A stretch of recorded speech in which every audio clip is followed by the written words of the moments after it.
Now it's time to Kincade and Salciunas is on the air.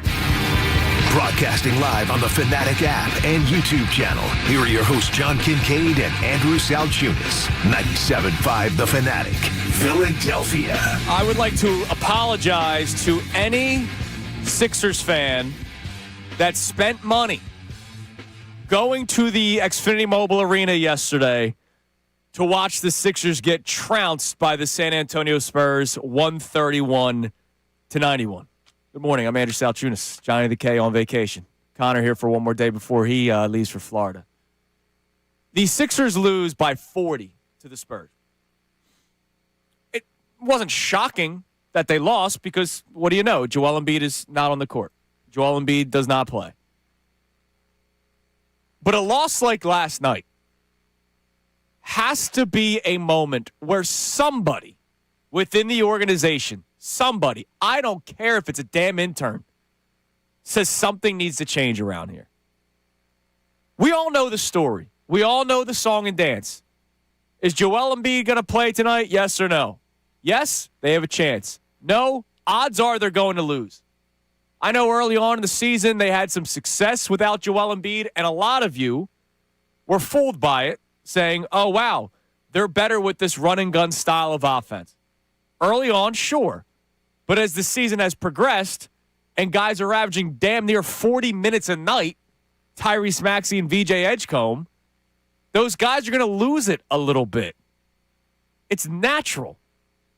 Especially a guy like VJ Edgecombe who's playing his rookie season. And he exits the game with an injury yesterday. And they're hoping it's just soreness and that he'll be back. But we know the song and dance with this team. They have a better chance when Embiid's on the floor. They have a worse chance when Embiid's not on the floor. So when I talk about change, I'm not coming on here saying somebody needs to be fired. That does nothing for me on March 4th.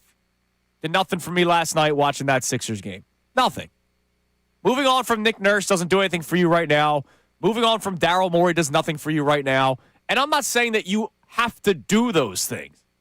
What I'm saying is something has to change. There has to be a change in philosophy. If Joel Embiid is still a part of their plans after this season, and you guys know how I feel about that, I would rather continue to roll the dice because if it ever works, man, it's going to be special. We've seen it. We've seen him win an MVP. We've seen him be a runner-up twice. We've seen him get to the playoffs healthy, and then unfortunate circumstances like a Pascal Siakam elbow to the cheekbone, the orbital bone, changes everything.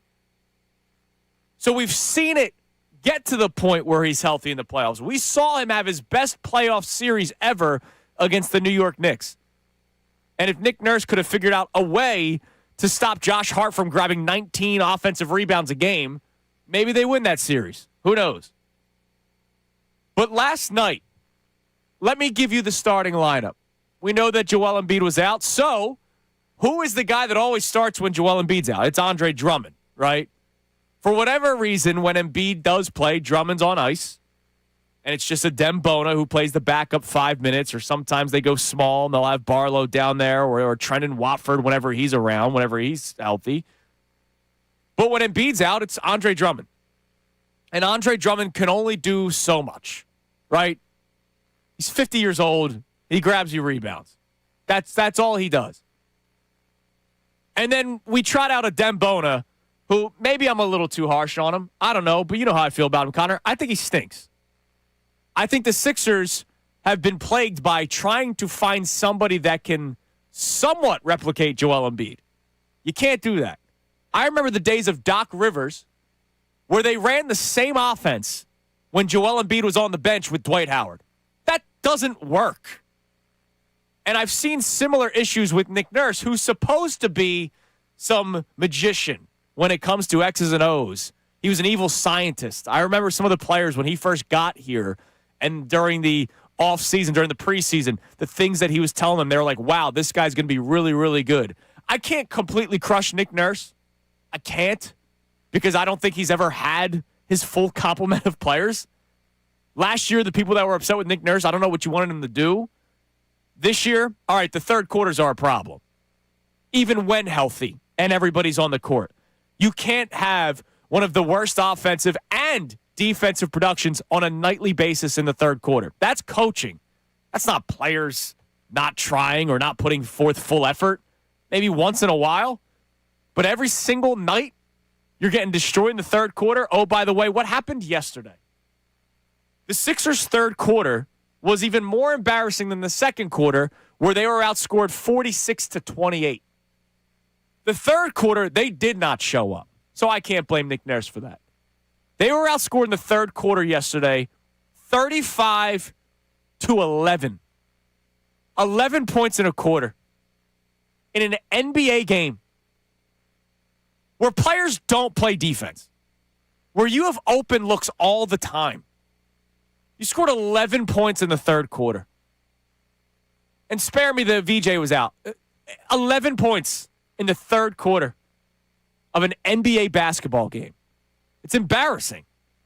And so a night like last night, it wasn't just that it was in Philadelphia. It was on NBC. That was a nationally televised game. And I know it's nothing new in the NBA where a star player misses a game nationally televised. But to be embarrassed on the national stage, NBC's trying to do this special, taking an old school broadcast with Bob Costas. And it would have been cool if it was a game. And very quickly it was not. So I believe a night like last night, somebody in the Sixers building has to think, all right, we need to do something different. What your role is today, other than listening to this fine show, at 610-632-0975 or commenting on YouTube. Appreciate you guys as always. What is that change for you? The number one thing that I'm going to start with is, man, I feel like I'm talking about the Eagles, is the identity of this basketball team. They don't know what they want to do because there's nights when Embiid plays, there's nights when Embiid doesn't play, and they have to change how they play, it seems like, every single night. But we got to stop with just sort of putting duct tape, not even duct tape, masking tape on the backup big position. It's been something that I have been talking about ad nauseum for years. B-ball, Pauls, these guys all stink. And they're trying to still run somewhat of the same offense when Joel Embiid's on the court. You can't do that.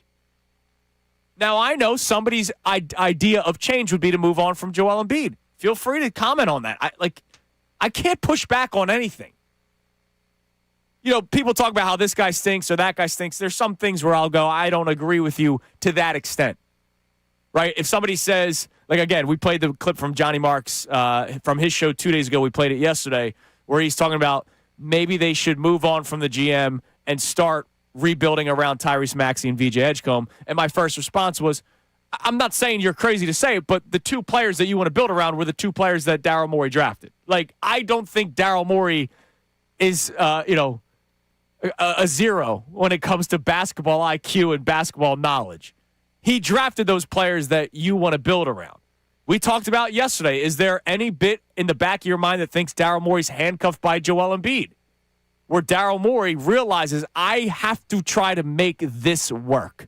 This guy is so talented. This guy's getting paid so much money. This guy's also probably on an immovable contract. So I got to make this work with him. It's why I've been talking about the D-Wade Shaq thing for 2 or 3 years now.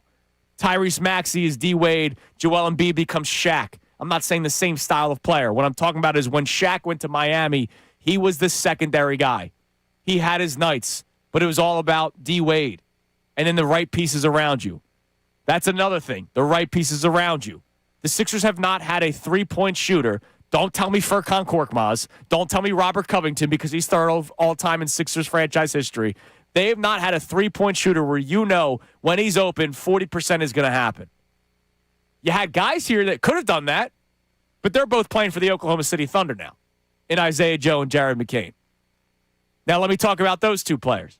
No, I'm not going to overrate Jared McCain, as we hear all the time. But Quentin Grimes, who's a big part of their plans. What has Quentin Grimes done for Daryl Morey or Nick Nurse to say we have to have this guy? He was fun last year on a team that had nobody. It's kind of why I had my feelings about Jared McCain. Like, yeah, somebody needed to score the basketball last year. And then he got hurt, unfortunately. Quentin Grimes, they make the move for. He has some nights. He may not fit on this team. I don't know. 2 points. He started last night, played 22 minutes, and scored 2 total points. And this is a guy where a lot of the talk is the reason why they traded Jared McCain was because they want to lock up Quentin Grimes long term. Is he a guy where you're going, yeah, need him. Can't lose this guy? I don't see that. I've never really seen it. Can't lose Quentin Grimes. You know, we had to trade Jared McCain because we had to convert the contract of Dominic Barlow. 13 minutes, 0 points yesterday. A minus 38. I get it. Victor Wembanyama and this Spurs team will make a lot of people look silly. But that's embarrassing last night. Connor, good morning. Had to get that off my chest. It was a miserable game. I just wanted to hunker down. My wife and my son, they went to karate class. Okay. Yesterday. I had a couple of phone calls, so I could not attend karate. I was devastated by that. And then one of the moms lives in our neighborhood. Turns out, right? And so they invited Christy and Coop so the kids could play. And I was like, I got by myself. Let me hunker down, watch the Sixers game. And that's what I got. And that's what anybody that spent their hard-earned money to get to that building got last night. Your thoughts on a loss like last night needs to send signals to somebody. I don't know what it is. I'm not sitting here saying fire this guy, fire that guy. Something needs to change. And to me, it starts with the identity of what this team wants to do. They got to figure out what the hell they want. No, I don't think your premise is wrong. I do think last night is probably a bad example for stuff needs to change. Why is that? You played a team in the San Antonio Spurs who just went undefeated for the entire month of February. One of the better teams in basketball has completely owned the defending champion Oklahoma City Thunder, including in a stretch of the year earlier where the Thunder looked unbeatable, where the Spurs just have their number. And you were out 3 starters with Kelly Oubre going down with an illness right before the game. And then you lose a 4th starter in the middle of the game from your normal lineup. I mean, it's just You scored 11 points in the third quarter, Connor. I understand. This was a professional basketball game. They went 4 of 22 from the field in the third quarter. 4 of 22. Tyrese Maxey had 3 of them. He made 3 buckets in the third quarter. Jabari Walker was the only other Sixer that scored a basket. And you want to talk about free throws? Jabari Walker had 2 of those. Right. That's it. Like, that's embarrassing, dude. I know it is, but that's what you're going to get when 4 of your starters are out for more than half the game. Like, that's just, it's more situational to me what happened last night. Now, it doesn't mean your premise is wrong. I do think changes need to happen. But what led to last night's game was the unavailability of your max contract players. Joel Embiid's always going to be banged up, and Paul George is suspended right now. And even when he's healthy, people don't like that deal. They don't like that contract. They don't like that player. Right. Who knows what you even get with them? I mean, if Embiid, look, we all know the story. If Embiid's out, it's going to look like that. Not to that extent all the time, but it's going to look close to. I mean, just the Celtics game on Sunday, they lost 114-98. Another nationally televised game. That's back-to-back nationally televised games where the Sixers got embarrassed. This one even worse. And there's not a coach in the NBA. I believe this firmly. There is not a single coach in the NBA. Pick the best one you want, Spoelstra, Kerr, whatever you want to do, that is going to win with this team when Joel Embiid is not on the floor, but is part of the contract structure. Well, you can win at times. Look, the Sixers at one point, Johnny Marks has been playing it recently. They were like 5-0 with Embiid out. And Tyrese Maxey's at the podium doing the whole, we're good, even without Joel. And he wasn't saying it in like a negative way to Joel Embiid. He was just saying, for the people that doubt us, like, we got this. Ever since then, it's not even close, man. It's not even close. And it's a shame because you hear it in Tyrese Maxey's voice. Here was Maxey after the game. So after the game, he was asked about Jared McCain because yesterday was 1 month removed from when Jared McCain was traded to the Oklahoma City Thunder. And, he started talking about how much he likes him as a person, but he understands it's a business and all that kind of stuff. But then he continued talking about the state of the Sixers. These are the people that's going to be with you for the rest of this season and the rest of this stretch run. If you want to try to make a run at doing something special, then you got to focus on that. And that's what I think we're still focused on. I don't think anybody's trying to dwell on it or do different things like that. I think it's just tough, man. You got guys in and out lineups. That makes it even more difficult. But we're going to keep pushing. I'm going to be here every night. Like, as long as I can move around and try to play and do those different things, I'm going to fight through the adversity, and I'll be here and try to keep leading this group. Like, you love hearing that. You love hearing that, but you also feel bad because you hear him say guys are in and out of the lineup. Now, look, Maxey at times needs to uplift his game. I talk about it all the time. Like, if we're talking about there are a lot of people that praise Tyrese Maxey, and then a second he has a subpar game. And I don't think yesterday he was horrible. He did what he could. There are people that get quiet, right? It's the reverse of Embiid, where Embiid has a great game and nobody says boo, and then he has a bad game and people freak out. Maxey is so beloved that it's the opposite, right? He has a great game. Tyrese Maxey, you're the best. He has a subpar game. It's crickets. He's a young kid, and we sometimes ignore the fact that he's a max contract player and was a starter in the NBA All-Star game. And we let certain players off the hook because it's who we like. And so I hear Tyrese Maxey, and I hear this. It sounds like last year when he reached the point where he was beat up. Well, and I can't blame him. Last night was a last year game, but that's not what this team is. Okay, that's what this team was last night against a very good team in the San Antonio Spurs. Sure. And look, I'm not saying this team's horrific. When Embiid comes back, we know what the talking point's going to be. If he's healthy, they're dangerous. But I've been playing this game for too long now. Okay, so then that's what needs to change. But you can't do it now. Like, that's the thing. Then you have to move off Embiid. Because the problems that you saw last night were not coaching. And Daryl Morey, we talked about being handcuffed by the Embiid contract. I'm not here to defend him in the way he's, like the Paul George contract is another one that he handcuffed himself with. But if you're going to have a guy that's not available or multiple guys that are not available, you have to move off those guys. That's the only way this changes. I mean, look, it might get to that point, but the problem is you might not be able to. Then you are where you are. I don't know what the market is. We're about to get into a conversation about free agency and the Eagles. Like I don't know what that market is. Jared McCain last night, by the way, off the bench for the Oklahoma City Thunder in 25 minutes, 20 points, 4 of 9 from 3, 8 of 15 from the field. In terms of points, he would have been the second leading scorer for the Sixers yesterday, where everybody played. Tyrese Maxey with 21, Jabari Walker, who we had to convert the contract of, and he actually played well yesterday. 20 points. That's the state of the Sixers right now. And that is an embarrassing look. Again, I'm not saying fire anybody. But when your president of basketball operations trades a player that people like, goes at the podium the next day, admits that he was hoping to make another move. And what did I want desperately? A backup big that could actually, compete. I didn't get that. I was miserable. And then he talks about how he believed he sold high on Jared McCain. He was very chesty when he said it. And since then, Jared McCain's had a double bird up at the Sixers organization. And the Sixers have not played good basketball. What changes it for you? 610-632-0975 after an embarrassing loss last night where you lose by 40 on the national stage. All right, Eagles also on the table today. Are you someone who looks at what other teams are trying to do, or you just focus in on the Eagles?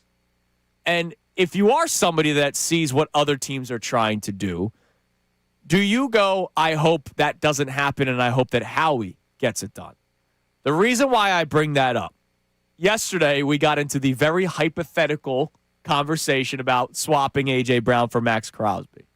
Middays with Marks continued that conversation with Sean Brace as well. And as the day went on, the Max Crosby nuggets started going around, the league circles. The Bears are a team that are apparently interested in Max Crosby and trying to trade for, the lock-in double-digit sack man in Max Crosby. Rich Eisen was talking about the Dallas Cowboys. Now, is that just Jerry being Jerry? Probably. But that's a very good player for a team that needs good players on defense, and they already have something built on that defensive line. I know we mocked the Micah Parsons trade, but they did start building something on that defensive line. And as we all know, that offense is really good. Yeah, Dak's Dak at times. But if they add to that defense and make it serviceable from one of the worst to middle of the pack, like we wanted the Eagles to do just 2 years ago, they're going to be a dangerous team. So if you hear teams like the Chicago Bears who bested you in the standings last year, who beat you on your home turf. When you hear the Dallas Cowboys, a team that needs to build their defense up because they have that offense already. When you hear teams like that in on Max Crosby, does that make you more say the Eagles should be in on him? Or do you not care what other teams do?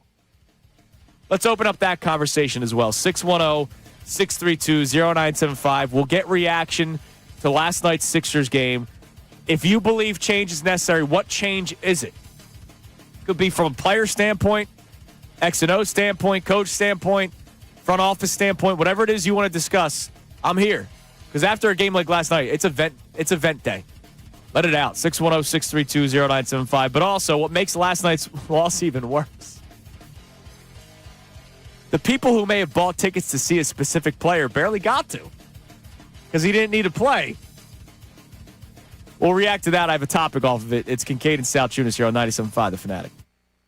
Now on 97.5 The Fanatic Sports Update. Sixers get smoked. I'm Connor Thomas, and the Sixers got smoked by the Spurs last night, 131-91, as 8 San Antonio starters scored in double figures. To make matters worse, VJ Edgecombe took a hard fall during the game, did not return due to back soreness. We'll keep you updated on what his status is going forward. It was a rough night in general, but the Sixers got to move on quickly. They'll host the Jazz tonight at 7:30 on the back end of a back-to-back. You can hear that game live here on 97.5 The Fanatic. With the new league year beginning on Monday in the NFL, still a lot of buzz about what the Eagles could do with A.J. Brown. Jeff Mosher of Inside the Birds joined Middays with Marks yesterday and talked about what a potential return could look like. Howie's really good at identifying players who are coming up toward the end of a rookie deal. So I could see a situation where it's a pick and a player. So I think that everything's on the table. It's just who's going to come with the best offer. We'll keep you updated on that as the league year starts on Monday. Flyers are off tonight, but with the trade deadline Friday, Jordan Hall of NBC Sports Philadelphia talked on Unfiltered about potential trade options, saying that the Flyers should be sellers at the deadline. We'll keep an eye on them. And the Phils lost to the Rays 3-1 yesterday in spring training. They'll play Team Canada in an exhibition today at 1:05 p.m. down there in Florida. Adam Schefter joins us coming up at 8:05 for the latest in league news as the NFL starts to heat up. I'm Connor Thomas for the home of the Sixers, Flyers, and Union, 97.5 The Fanatic and the Fanatic app.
Salciunas coming your way now. This hour of Kincade Salciunas is presented by Bradford White Water Heaters. Bradford White, they're here for the pro. All right, 6:29 here on Kincade and Salciunas, 97.5. The Fanatic, Johnny the K on vacation. He sent me a photo yesterday. Mr. I don't use my phone during vacation. Sent me a photo or a video of the sun setting over the waters in St. Lucia, and it was freaking beautiful, dude. Like I'm happy for them because I talked up that island for I forget when his plans changed because he was supposed to go to Jamaica and then the hurricanes hit, and so they were rerouted to St. Lucia, and that's where I went on my honeymoon. I talked it up, so I'm glad that it's playing out for him. All right, so Sixers lose to the Spurs last night, 131-91. And in an NBA game, the 76ers scored 11 points in the third quarter. That's hard to do. In a league where they don't play defense. That is hard to do. I know Wemby's a freak, and he played 7.5 minutes in the third quarter, so it's not like Wemby sat the entire second half, even though he kind of pretty much did. But 11 points in the third quarter can't happen. You can't have two players make baskets. One of them, Tyrese Maxey, he made 3 total baskets, and Jabari Walker had the one other. I don't care about players being out. That can't happen in an NBA game. Look, 15 would have been embarrassing. 17 would have been embarrassing. 11? They're one basket away from being single digits. Single digits in a quarter. Last night is a night where I hope somebody in the organization sits there and goes, all right, we need to change something. Now, we just had a caller drop off. I was just about to go to him. He wanted to fire both Daryl Morey and Nick Nurse. Look, if that's your answer today, feel free. Explain yourself why. I like to have conversations where, I'm emotional at times, and I back my opinions up with sometimes fact or sometimes just gut feeling, right? I'll also play devil's advocate. If somebody says, fire Daryl Morey, I'll say, okay, what is it that you don't like about Daryl Morey? Jared McCain trade, totally understand. I was for it if it meant the next move. The next move never happened.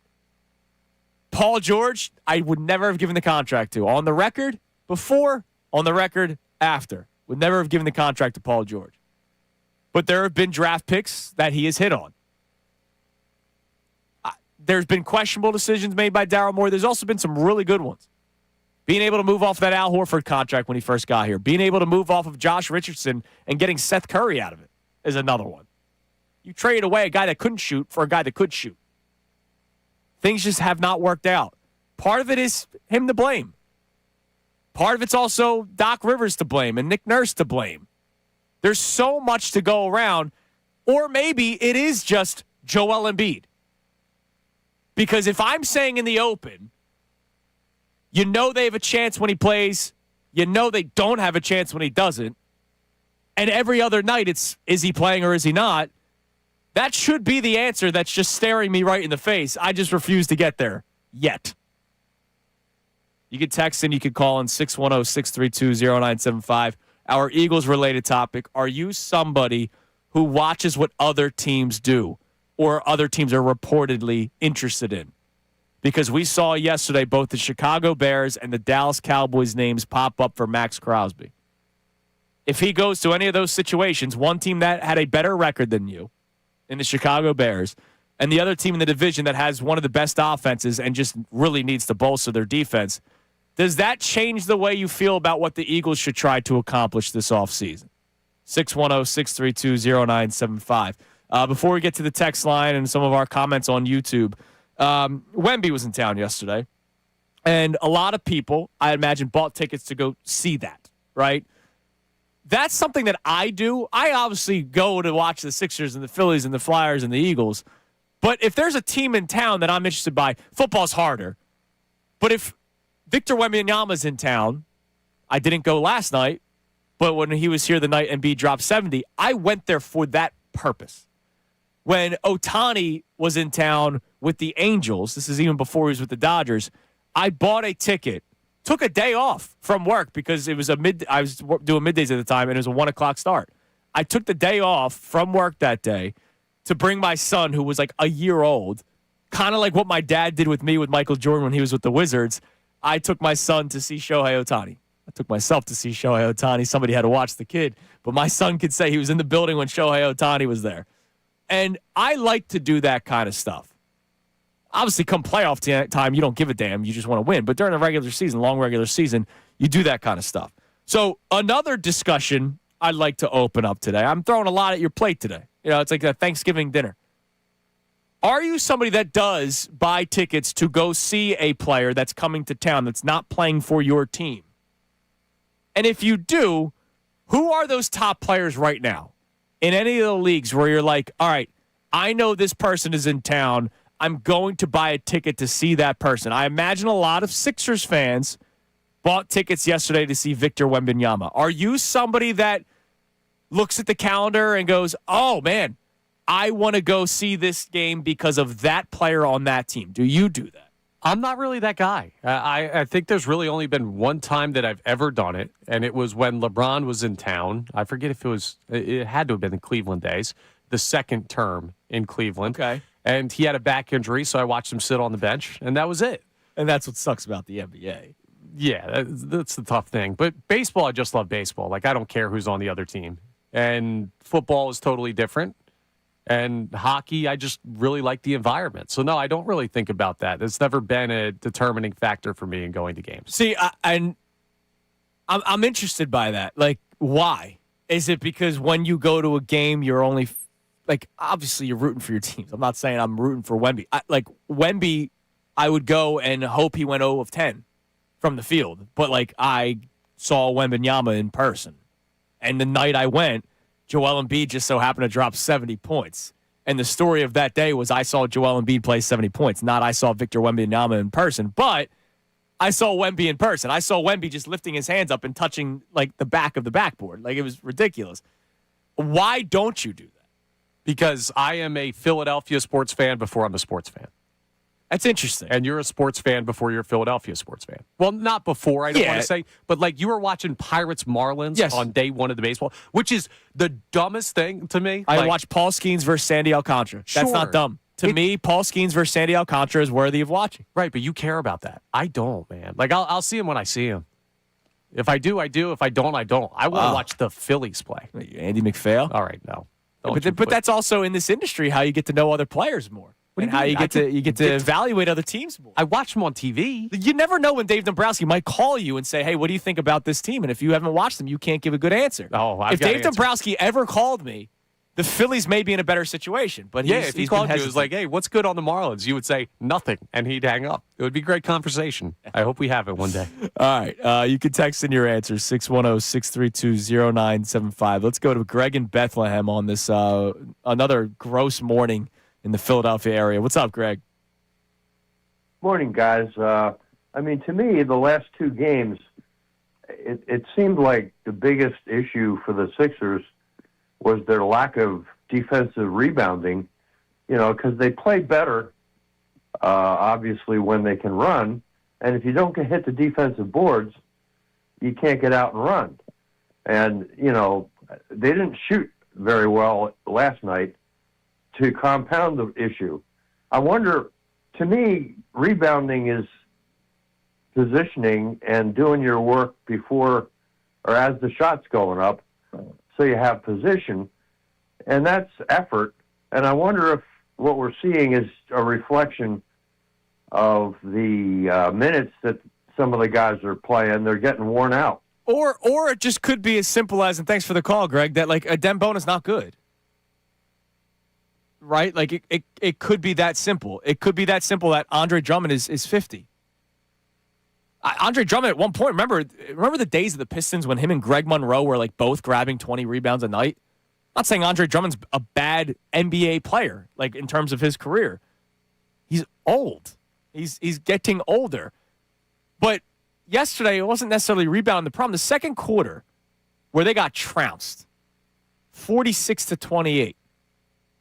The Spurs out-rebounded the Sixers by 4 rebounds in the second quarter. It's not like they grabbed 15 and the Sixers grabbed 0. It's just once they get back on the offensive end, it's, Embiid's not here. What do we do? Tyrese Maxey Dribble drive, Tyrese Maxey, dribble step back three, Andre Drummond sets a screen. Replace Andre Drummond's name with Paul Reed. Replace his name with Dwight Howard. Replace his name with Rashawn Holmes. Replace his name with Amir Johnson, who Brett Brown said he's such a great screener. That's why he had to play over Rashawn Holmes. Replace their names with DeAndre Jordan. Should I continue, or do you want to not cry today? That's just how it's been. And that's why I always talk about Embiid so highly, because no player comes close to what he's able to do.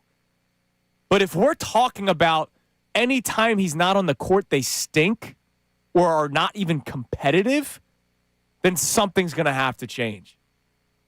It's either you move on from Embiid, which I'm not there, like a lot of people are, and I don't blame you for being there. Or you need to, instead of drafting guard after guard after guard after guard, maybe you start looking toward a big and not Janai Broom in the second round. It's got to be somebody that you go, all right, when Embiid's off the court, we're not going to be at minus 40 like some of the guys were yesterday. All right, what do we got on the text line, Connor? All right, so we have people checking in on this Sixers conversation that we're having. And Joe from Media says, how about Daryl Morey being handcuffed by ownership, whose refusal to move above the luxury tax is what cost this Jared McCain? Not saying McCain was the piece that turns the ship around, but if we're talking about handcuffs, we can't leave out ownership. Yeah, look, when Joel Embiid called out ownership a few weeks before the trade deadline, like I was proud of Joel Embiid. I was happy that he did that. I think in the previous season, ducking the tax, all right, fine. They were done. They were done in November last year. But this year, my takeaway, once they did not make that secondary move, was that the trading away of Jared McCain was unnecessary. There are people that think a late 20s first-round pick is gold. It's not. Second-round picks, yeah, you can use them to trade players and to try to acquire guys who are going to be off the bench. Like, I don't think they're the worst things for you, but you're going to make a trade to try to get another Jared McCain, ultimately. Backup guards that don't score, guys that can't hit threes consistently, and the big man that can't even come close to helping out the minutes and Embiid's off the court. That has been the same story for like 8 years with the Sixers. All right, coming up next. An update on a story that popped up this week.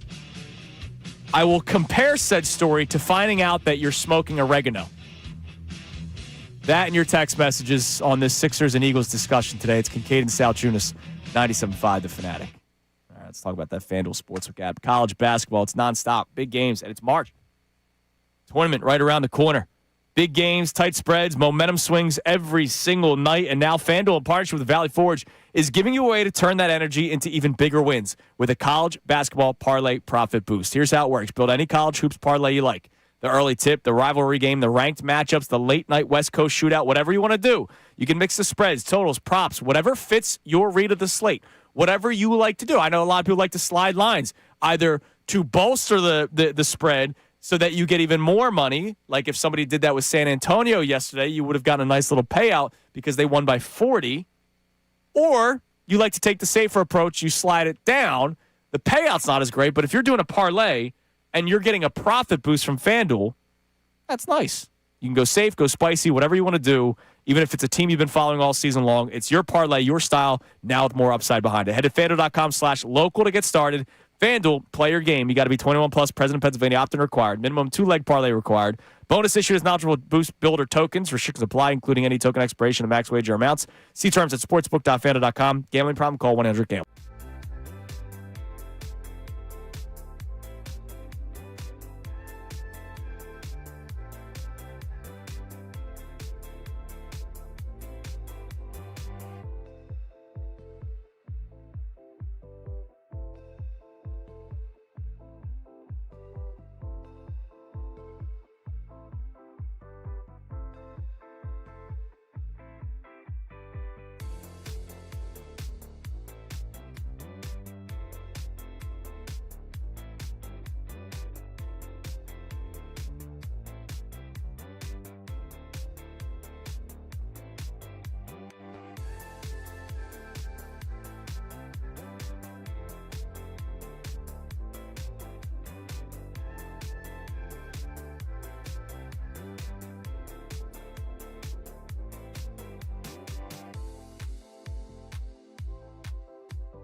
Salciunas, Philly Sports Talk, 97.5 The Fanatic and the Fanatic app. It is 6:47 here on Kincade Salciunas, 97.5 The Fanatic, following a 40-point beatdown by the San Antonio Spurs over the Sixers. Of course, I'm not surprised in the least. If you listen to the show every single day, you know that we have our YouTube family. And Renee immediately chimes in, I'm never paying a cent to watch an opposing player. I love it. I love how much you love the Eagles and how much it's like Eagles and nobody else. Even sometimes nobody else like in Philly. But I love that. I'm just somebody that, yeah, so-and-so's in town. I want to see them. Whether it's a legacy player that's about to be done. Did that with Miguel Cabrera. Like, I wanted to see Miggy. Ichiro, my favorite player as a child. When the Marlins were in town, I went to every game. I bought a ticket to every Phillies-Marlins game the year he was with the Marlins. And half the time he came in just to pinch hit or pinch run. But I was there because I wanted to see him, right? Like, that's me. I love sports. I love Philadelphia teams. They're my favorite teams. But I love sports. And so, yeah, I'll watch a random game between the Marlins and Pirates because I want to watch Paul Skeens versus Sandy Alcantara. Like, yeah, and for me, anything short of like a LeBron James or a Tom Brady, I'm not worried about you. I want to see my team. So you're only like legends. Legitimate legends, yes. Okay. You're not. I went to a Reds game last year because I wanted to see Ellie De La Cruz. Nah. Like, I wanted to see him in person. Like, that, to me, that's cool. I don't have much else going on in my life, Connor. All right, you're single, living the city life, and having a good time. Like, oh, honey, I have to go to this game for work. I got to go watch Ellie De La Cruz. Like, I like those players. I'll watch highlights of those players. If there's a game on with an interesting player in it, I'll watch it on TV. But if I'm going to the ballpark or if I'm going to the Link or the Exmo, I'm going for our teams. Our teams only. The reason why we're talking about this, Wemby was in town yesterday. How many of you went to the game to watch him play, and then you unfortunately only got to watch him for 20 minutes because he didn't need to play? It wasn't a minutes restrictions night for Victor Wembanyama. It was a Sixers restricted their talent on the court night. And so Wemby only played 24 minutes and only scored 10 points, but at least you got to see all 7'9" of him on the court. Who are players? If you, are you somebody that does go to games to see an opposing player? B, if you do, who are those players in the leagues right now? Wemby is definitely one of them. I just saw a comment on our YouTube chat from Philly fan 112. Bought a ticket just to see McDavid play. Like, yeah. Look, when I was a process fan, a revolutionary sitting behind home the net, I went to every game. But, man, was I more excited for when LeBron and the Heat were in town and the Clippers were in town with Blake Griffin. Like, those were the games I was most excited to see because my team sucked. And right now, if the Flyers are struggling, maybe it is more of a draw to see Connor McDavid play. All right, what do we got? Oh, wait, no. I can't get to the text line yet. I got to talk about smoking oregano. If Johan Rojas took PEDs, I really hope he sues whoever provided them for him. Not because he's going to get an 80-game suspension. I know he's trying to dispute that. He's trying to appeal it. But for being sold a bag of goods that weren't goods. If Johan Rojas is taking performance-enhancing drugs, he's getting sold fake stuff. You can't be popped for PEDs if you're Johan Rojas. You just can't. I'm sorry. It's singles. It's like if Alec Boehm got popped.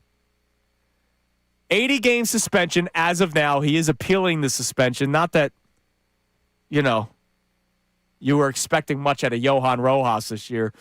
It will lead to a deeper question of what the hell went on last year. Alvarado, Kepler, Rojas. They could all be three totally separate moments. I don't think Dave Dombrowski's saying, "Here, take this." Like, I don't think. Let's make that clear before anybody gets upset thinking that I'm like saying that could be a possibility. But three members of the Phillies all getting popped within a calendar year of PEDs. Now, Alvarado's just trying to lose weight. I had to hear all about that. Kepler was just trying to save his career. And Johan Rojas, I think he got sold a bag of oregano and was told it was pot. Your reaction to Johan Rojas, Connor, potentially serving an 80-game suspension? Not good. I agree with your it didn't work assessment because what are we doing this for if the results aren't there? But there's a deeper-seated Phillies issue here. He was one of pretty much two guys that have major league experience as potential outfield depth. And that doesn't mean anything to me. It should. Roman Quinn had major league experience. Okay, it should. Because guess what? You are one injury away in the outfield from having a guy. We talk about the Phillies outfield as like, oh, they're quad A players or they're the worst outfield in the major leagues. There are worse outfielders in this system than the guys at the major league level. So if somebody goes down now, and Brian De La Cruz has already made the opening day team, you're going to have to elevate somebody. And Rojas could have been that guy. Like, he's somewhat usable in like a week or two stretch. No, you move Marsh to center because that always goes well. And then De La Cruz plays left over Otto Kemp. And who's the guy that everyone's in love with now? The first baseman prospect that is like a 300 hitter, but he can't play because they have Bryce Harper. Oh, are you talking Dylan Moore? Yes. Yeah. Yeah, he's the guy in the minor leagues that like everyone's like, oh my God, this guy's really, really good, but where is he going to play? Because Bryce Harper's a first baseman. Apparently he played left field yesterday in some spring training action. Yeah, but like they don't have outfield depth at all. The only outfield depth they had organizationally was Crawford, and now he's your starting center fielder. So losing a guy like Rojas, even though I know people don't like him, that's not great for the depth of this team. They just got thinner, and the season hasn't started yet. All right. Johan Rojas. You laugh, but when some dude comes up and can't field and bats 080 because they have to call up a kid who shouldn't be at the major league level because one of their depth pieces is suspended. Well, I know Johan Rojas could hit 080, and I've also seen him literally not man center field well. Remember the whole Edmundo Sosa moment? That was embarrassing. All right, give me one more text message, 610-632-0975. If there's a change for the Sixers that you want to be made, what is it? And then also, if there's a player in town, who is it that you're buying tickets to see? All right, so we have a check-in on the Sixers conversation as well. And this texter says, it's Sinclair, by the way, I don't need to repeat what I've said about Embiid in the past, but they need to start over. Start with moving on from Morey and Nurse. Honestly, Josh Harris needs to sell the team, but Maxey is suffering and is clearly weighing on him. That needs to change ASAP before he wants out. Yeah, he sounds down. Maxey, the clip that we play in the beginning of the show, he sounds down. He's not going to want out. No, I'm not saying he's going to want out. I'm saying you need to change the vibe of this team, and the vibes go off of Joel Embiid. If he's playing well and he's healthy, everybody seems to be happy.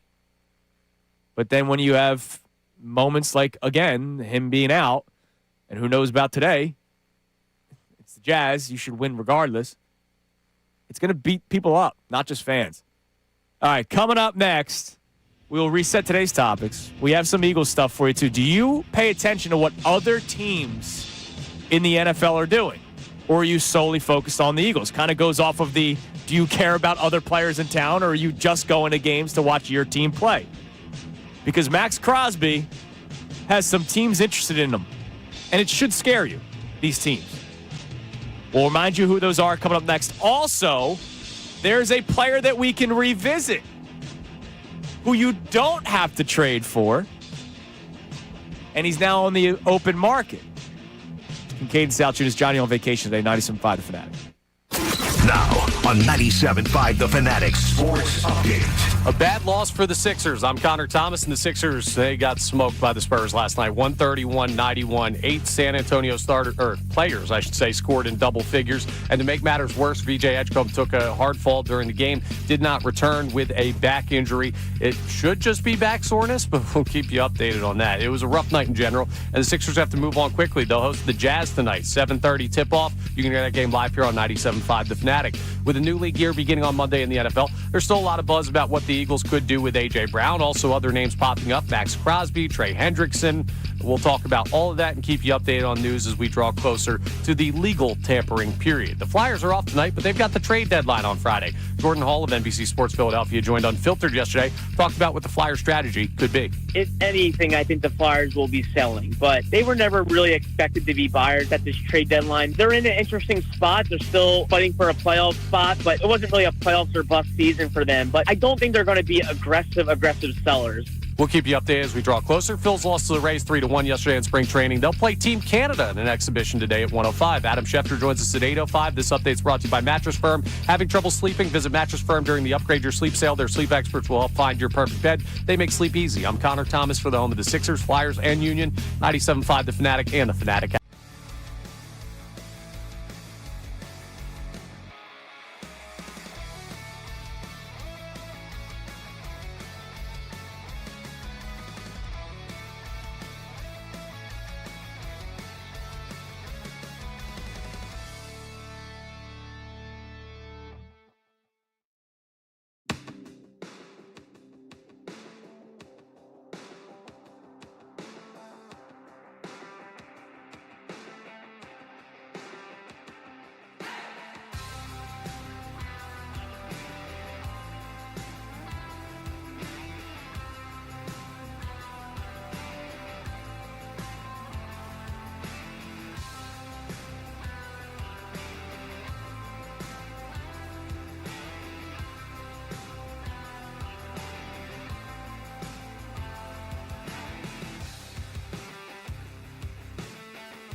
These two are Temple made, but for some reason, trust.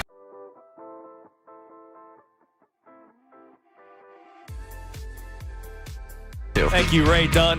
We're going to get into some football talk here. John Kincade on vacation this week. We have a Twitter poll running. My apologies for not getting it to the first segment. Sometimes it's okay to wait. Not about the sponsor. Sometimes, that adds to the fire. You wait a little bit. Anyways, Yeah, the Twitter poll. Is the Twitter poll up thanks to our friends at Dr. Avidan Appel and Iron Mountain Men's Health? Yes, it's very much up. Awesome. What do we got today? Do you keep track of other teams in the offseason, or do you only worry about the Eagles? Two options, of course, Eagles only or other teams as well. And right now, other teams as well leading with nearly 3/4 of the vote so far. Oh, that's interesting because I admittedly have done this topic before, and it's definitely been the opposite. It's definitely been the opposite, where people are like, well, no, it's all about whatever the Eagles do. I'll worry about the other teams later.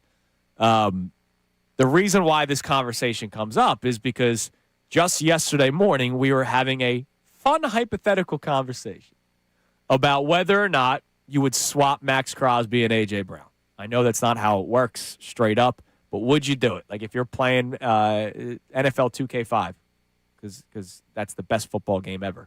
You're playing NFL 2K5 with T.O. on the cover, and you go, I'm going to swap these two players. Would you do that?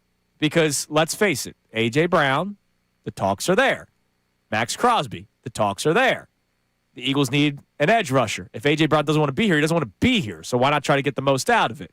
Nobody's saying that the Raiders would do it. Would you do that swap? Yes or no? And there were people that said yes. There were people that said no. That's the beauty of sports talk. Well, last night or yesterday afternoon, I'm hearing Rich Eisen talking about how the Cowboys are in on Max Crosby, which what else is new, right? It's Jerry Jones. Is he going to get headlines? Yes or no, right? He's going to try to get the headlines. But Chicago, the Bears who had a pretty damn good defense last year and were better than you already in the NFC, might bolster their team. And if that's the case, that's a little alarming. So do you pay attention to what other teams are doing in the offseason, or do you just say, no, it's Eagles, and I'll worry about the other teams when I get there? I may pay attention to other teams because if I see that the Bears or the Cowboys are in on Max Crosby, I go, I hope Howie's at least making phone calls, and I expect him to. I hope he's at least making phone calls. But that dude's a stud. And to play next to Jalen Carter and Jordan Davis, that's better than Nolan Smith, respectfully. Like, I'm intrigued. And I understand it would cost you a lot of draft capital and money, so it's probably not going to happen. But I do worry that if those other two teams make that move, that makes them more dangerous in the conference for the Bears, in your division for the Dallas Cowboys. Now, yesterday there was an update because yesterday was the final day where teams could make the franchise tag on players. And one player that everybody was kind of waiting and seeing, and this is probably why we haven't talked about him much, because John brought it up like last week, like, man, how this has fallen off because this is a guy that we talked about all the time yesterday. Maybe teams were just waiting to see what Cincinnati did. Trey Hendrickson did not get tagged yesterday by the Cincinnati Bengals. So Trey Hendrickson is hitting the open market. So he is not a player that you're going to have to trade a first-round draft pick for. He is a guy that's on the open market. He's 31 years old. Will be 32 at some point during the season. He's a December baby, just like me. And he's coming off a season where he didn't have 17.5 sacks. Remember, he put together back-to-back 17.5 sack seasons.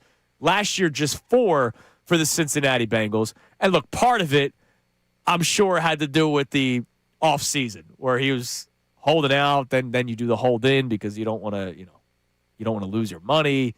And the Cincinnati Bengals on defense stink regardless. Maybe he's something left in the tank. Maybe he doesn't. But Trey Hendrickson was a name that a lot of people wanted to make an aggressive deal for last year. Now that he's hitting the open market, is he a guy that you're intrigued by? Because it is a position of need for the Eagles. No matter how much you love Nolan Smith and Jalen Hunt, they need to add to that edge rusher room. Once more, I don't know what the market is. He's going to be one of the top players on it. The price might get too high. But for all of you who are not interested in bringing back Jalen Phillips, you need an edge rusher.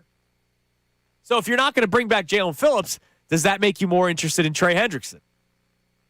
Do you pay attention to what other teams do in the NFL, or are you solely focused on what the Eagles do? 610-632-0975. All right, what else we got on the text line? Coming up in a little bit, we will tell you how you can win the Sixers tickets and the spot in Knockout. So today's day 3 of giving away a pair of tickets and a spot on Knockout on all the shows here at the Fanatic.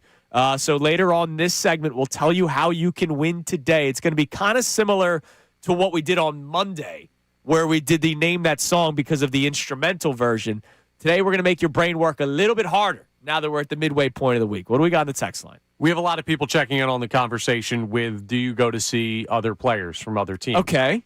So this texter says, I've done it years ago for Steph Curry. It's more like I want to see teams like the Mets and Braves when the Phillies play them. But I look at the schedule and say, okay, the Pistons are good. I'd rather see a good team, not someone like the Rockies or the Nets. That's interesting because yesterday when we had Amy in, Tuesdays with Amy, 8 to 10, we were talking about the financial aspect of going to games, right, and how expensive it is.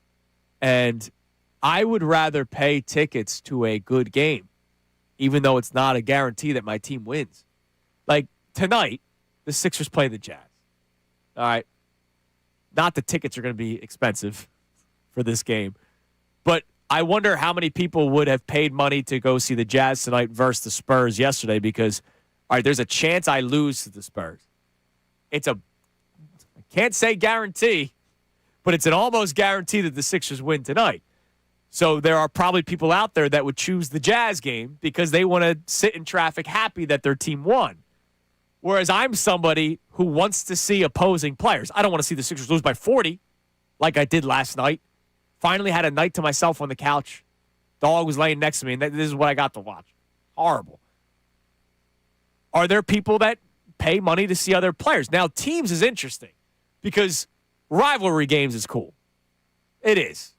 Sometimes rivalries are fake, like we pretend like the Sixers and Celtics have some rivalry when it hasn't even been close over the years. Like it really hasn't been. The Celtics have whitewashed the Sixers for a long time now. It is a rivalry historically, but like the two teams right now, they don't match. It's like when Flyers fans would go to the barn to see them play the Penguins, and the Penguins would probably win 5-0 because the Flyers were really bad. Like that's not a rivalry. A rivalry is when both teams are good. That's how I view rivalries. That's why sometimes a rivalry could be Eagles 49ers. They're not historic rivals. They're not in the same division. But because of what went down in 2022, and then you knew that they were playing the next year, to me, that was the game that was more interesting than an Eagles-Cowboys game. What else you got on the text line? This texter wants to follow up on one of your points earlier. So They say, Andrew, you just talked about going to all those Sixers games to see all those other stars. Are you going to see those stars beat up on your home team? Just doesn't make sense to me. Philly teams above everything. Well, that was during the process. They were trying to get beat up. Just saying.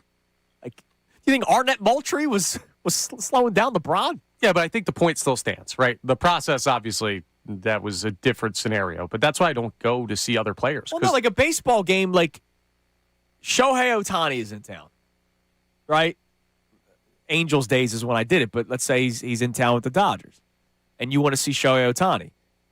You're not rooting for Shohei Ohtani to do something. You just want to be able to say, I saw him in person. Right, but if I'm going to go to the ballpark and I'm going to scream at him, you bum, I hope you go 0 for 4 and strike out every single time, why am I going to see him?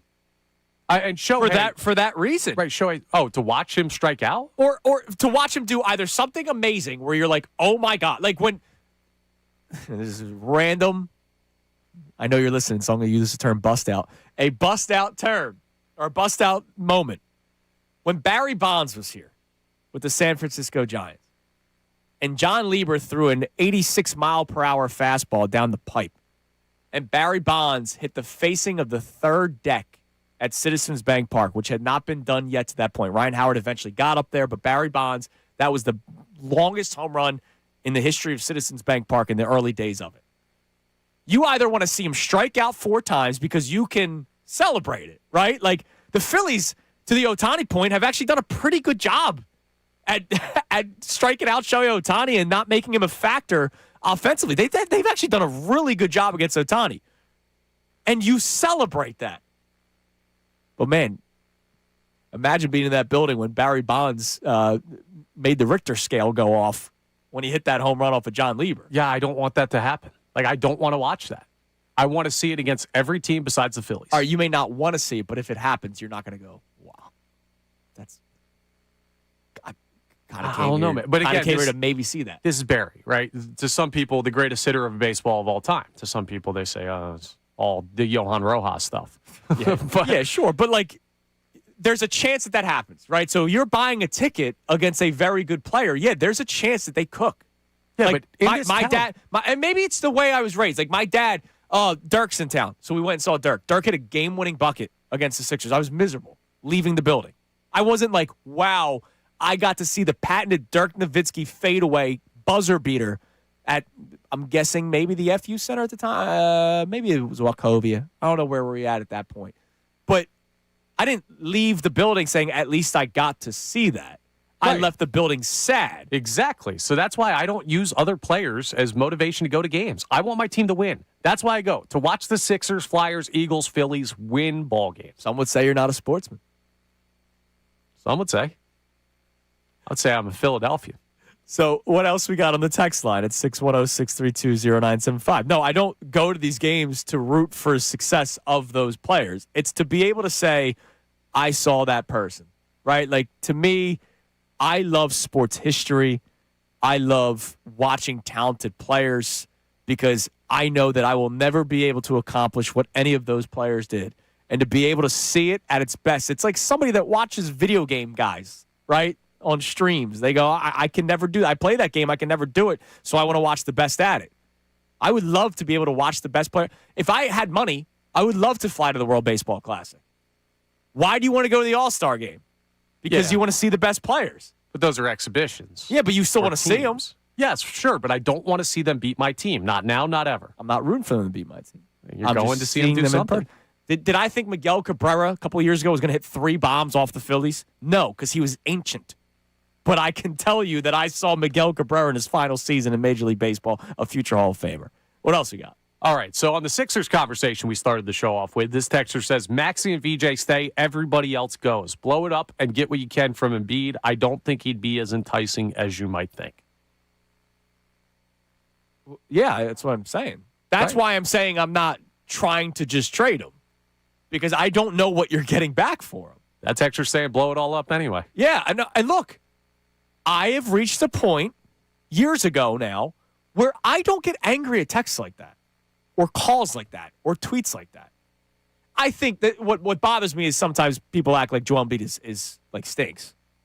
Like we had a guy on our YouTube chat the other day. It was Neil, like low IQ basketball player. Like, come on, man. Like, come on. There are people that hate Joel Embiid. They don't like Joel Embiid, and so they go over the top. But if anybody is saying, hey, I want to move on from this because I can't keep doing the is he going to be healthy, is he not going to be healthy thing, I don't blame anyone. I really don't. The risk you run is you don't get anything close to a player that makes that kind of impact if you move on from Joel Embiid. But the risk of you keeping him is you might not have him. Yeah, well, maybe you do get a player that makes that type of impact, because does playing 80 games, not that anyone plays 80 games anymore, but like does playing availability 65 games, the best ability, even out to better overall for the team? If you have talent. Again, like, well, it's going to be a max contract player. Unless you're trading for Tobias Harris and giving him another max contract. You should be able to find something. I'm just saying, like I went through the murderer's row of backup bigs for the Sixers. It's not good. And yeah, but guess what? You don't need those backup bigs if you have a big that plays 65 games. Yeah, if they're talented, like like an Isaiah Hartenstein, right? Like a guy he's gonna be out there and he's gonna grab you rebounds, and he win the finals last year. Do his little flow. Yeah, he did. See, Anthony Hobson chimes in on the DMs. Bottom line, your best player is not available. Screw the backup center. That's easy to point out. By the way, Embiid quit on this team in Boston with Harden.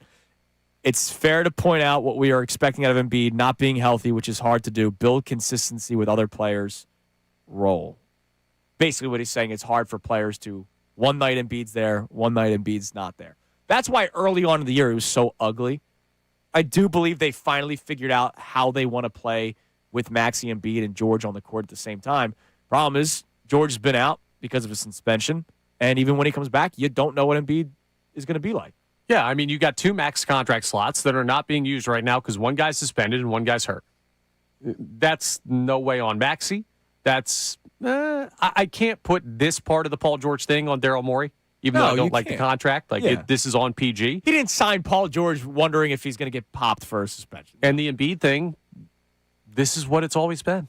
Yeah, pre-Morey, pre-Nick Nurse, right? Hell, pre-Doc Rivers. So what do you want to change? I don't know, man. There might be one answer, and it's for some of us really hard to just admit that they might just have to move on. But you're not going to get much back. Or can you even? That's the tough thing. They are where they are right now. It's like all the people who scream about the Phillies' long-term contracts and like signing aging players. They're pot committed to what their strategy is. They're locked into this for better or for worse. So you can either sit here and bitch about it every day, or you can just say, hey, we'll see what happens. Yeah. And I'm not a sit here and bitch about it every day type of guy. Well, boy, can we do that. All right, 610-632-0975. Today's chance to win Sixers tickets and the spot in Knockout. Do you have the song ready? They gave me my idea. I don't know if I asked you to do that. I have the clip of it because I have it in there as one people can guess on. It's just a short little bit of it. All right, so here's what we're gonna do. We'll use this one as the example. So the other day, I'm driving around and a song came on that I know most of the words to, because it's a song that everybody at some point in their life has heard. Like everybody has heard. But it's a one-hit wonder. Go ahead. A little bit of Monica in my life. A little bit of Erica by my side. A little bit of... A little Lou Bega. Mambo number 5. One-hit wonder. I'm sure there's a Lou Bega fan out there that goes, no, he's got other great bops. No, there's not. Scatman and Hatman was a good song. Baby Keep Smiling was a good song. Sweet Like Cola was a good song. Your Google's working overtime in there. You know there's people out there that love everything about Lou Bega. And it's like, no, he's got one good song. There's probably fans of the Baja Men. Is that what their name? The Baja Men? Yeah, of course it is. Come on. So what we're going to have you do today is finish the lyric. All right, so we're not asking you to name the song. We're not asking you to tell us who the singer is because that might be hard for people to do. One-hit wonders, sometimes you forget who the name is of the one-hit wonder. But the one-hit wonder song, what we're going to do is Connor is going to play a clip. We'll do it each segment, not coming out of the break, but in the middle of segments throughout the course of the show. You will hear the song, and then you have to text in the next couple of lyrics. I'm not asking you to do the whole rest of the song. Yeah, so let's just test you real quick again on the Mambo number 5, and you give me what the correct answer would be here for Mr. Lou Bega. A little bit of Monica in my life. A little bit of Erica by my side. A little bit of... Rita's all I need? Perfect. All right, good. That would be a winner. And then it's Tina, is what I see. We don't need that much. Don't confuse the people. Jessica? Trying to remember all the names. Sandra in the Sun. Sandra in the Sun. Marry All Night Long. I remember that one. Yeah, but we would just need give us Rita's a couple. All I Need. Give us a couple. A gut feel. If you get the next couple right, the lyrics correct, then you will be in the running for the Sixers tickets to the Bulls game March 25th and also the spot in Knockout. I'll throw in we have 3 more Rita's $50 gift cards to give away. I'll throw one in for today. So if you are one of our lucky contestants, one of our, lucky qualifiers, we will have the 2 prizes up for grabs. Obviously, everybody wants those Sixers Bulls tickets March 25th, but with the warm weather coming next week, I will take a $50 gift card to Rita's Water Ice. So we'll do that as well. You got to finish the lyric, text line edition. We'll start that in the next segment. Just text the answer in to 610-632-0975. Bill Strobel complaining on YouTube. Why would you put that song in my head?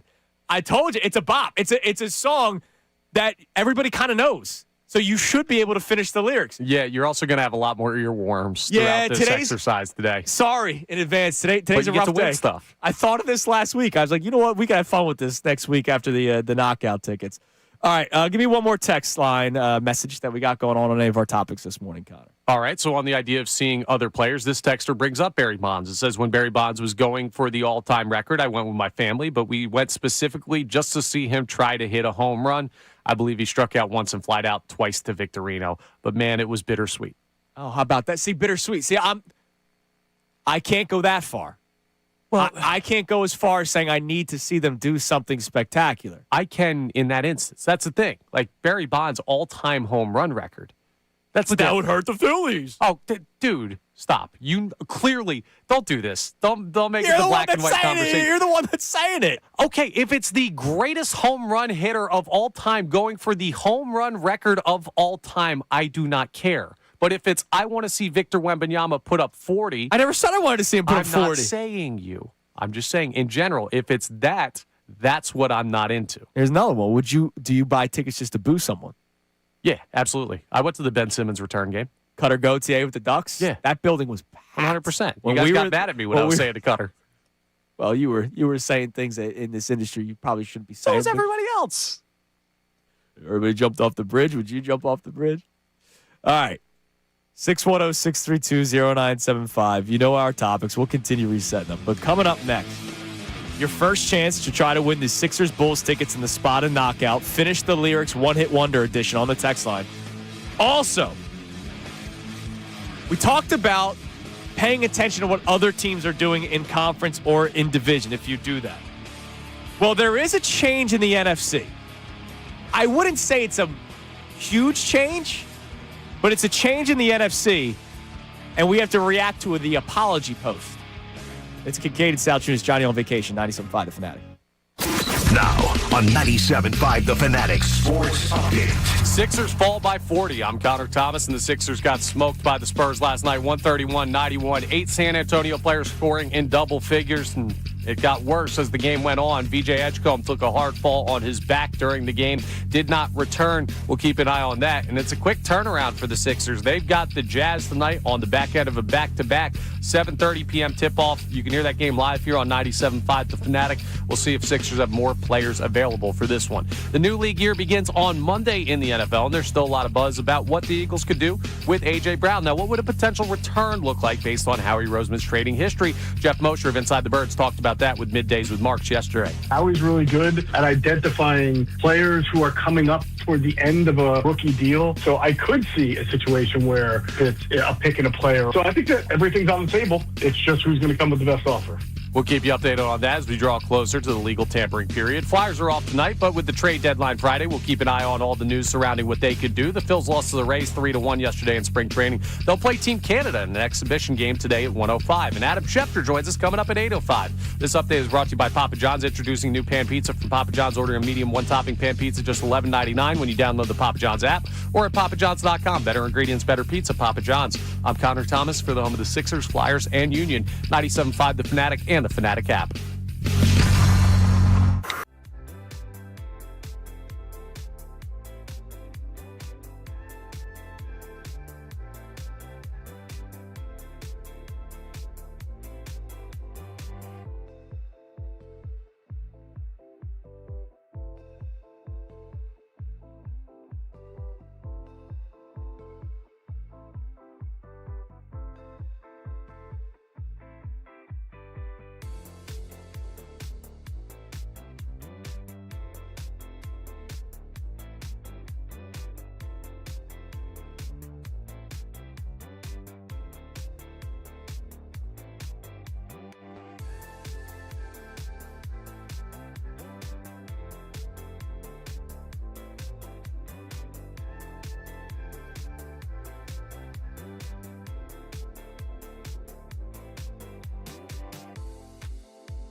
before I change my mind. 7 a.m. hour is brought to you by the BetParks online casino and sportsbook app. Live bet sports on the BetParks app. Play all your favorite casino games. There's always another way to win on the BetParks online casino and sportsbook. Got to be 21 in Pennsylvania, Jersey, or Maryland. Gambling problem? Call 1-800-GAMBLER. All right, later this segment, you'll get the first chance to win these Sixers tickets. Sixers Bulls, March 25th, Spot and Knockout. We're playing Finish the Lyric, One Hit Wonder edition, where you text in a couple of the lyrics afterward on the text line. I don't think anyone will win $1 million at that Sixers game. The reason why I say that is I just read a story from something that went on in 1999, Connor. I never heard this story. I wonder if you did. I'm sorry that I missed said story over my years. I will tell you something insane that took place in July of 1999. Now, Connor, Neil has a question for you on YouTube. What's up, Neil? One of our topics this morning, what we started off with was, go back and listen to it if you want, how upset I was with the Sixers watching that Spurs game yesterday, and how a night like last night, second straight embarrassing loss on national television, this one even worse than the Celtics game, where you score 11 points in the third quarter. Sixers lost by 40. They were outscored 35-11 in the third quarter. By the way, they outscored the Spurs 27-18 to make it a 40-point loss. Because at that point, the Spurs weren't playing anybody. They weren't playing defense. A game like last night on the national television, that has to be a game where somebody within the Sixers organization, I said it earlier, I don't care if it's a damn intern, somebody has to say, all right, something has to change. We can't continue this. And now it's up to you at 610-632-0975 to tell us what that change is. It could just be ending the whole Embiid thing. It's hard for me, but I get it. Whether it's the coach, whether it's the president of basketball operations, because it's kind of embarrassing that since the whole Jared McCain fiasco went down, he scores another 20-point night last night for the Thunder. He's providing the NBA champion team with a lot of punch off the bench, and you're relying on Jabari Walker to give you punch in a game in which you're losing by 40. And, oh, by the way, the reason why you traded Jared McCain was because Nick Nurse could not figure out a way to play him because they love Quentin Grimes so much. In a game where Quentin Grimes gets the nod to start yesterday because of the illness to Kelly Oubre, Quentin Grimes finishes with 2 points in 22 minutes. That's embarrassing. And that's a guy that they think very highly of. Very highly of. Part of the reason why they moved on from McCain was, well, to get under the luxury tax, and then it's going to help out the money next year because Quentin Grimes is going to be a free agent, so you need to lock him up. Do you? They might do it out of, necessity at this point, where they go, man, we can't let him walk after trading away Jared McCain, who everybody loves. They might do that just to do it. That led to another conversation about the Spurs being in town, about Wemby being in town.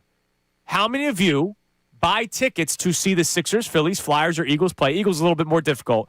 But the Phillies, Sixers, or Flyers to play, to root on your team, but you're also going specifically to see the opposing player that's in town, Wemby being one of them. Neil asks you, would you rather go to a Phillies-White Sox game than a Phillies-Dodgers game?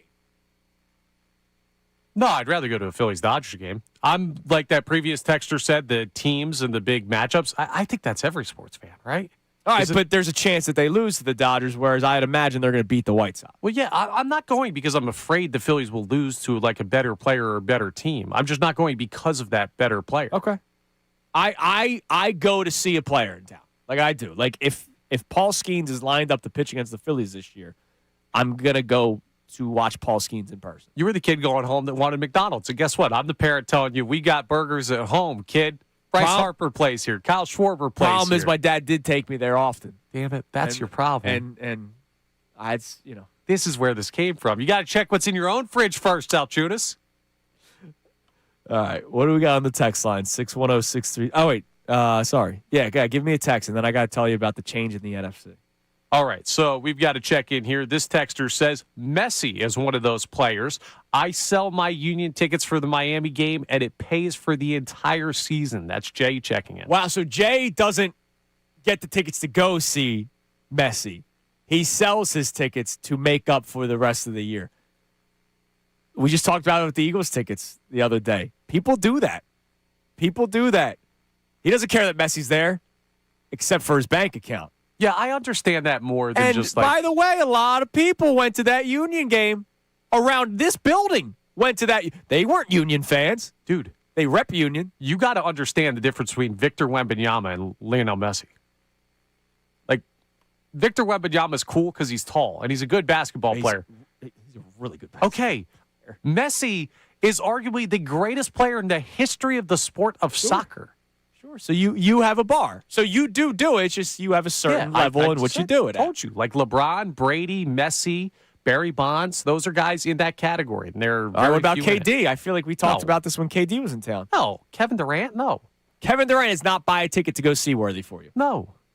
He's one of the best players in the history of the NBA. He's a top 75 player in the history of the NBA. And arguably one of the best scorers. He's not LeBron. All right.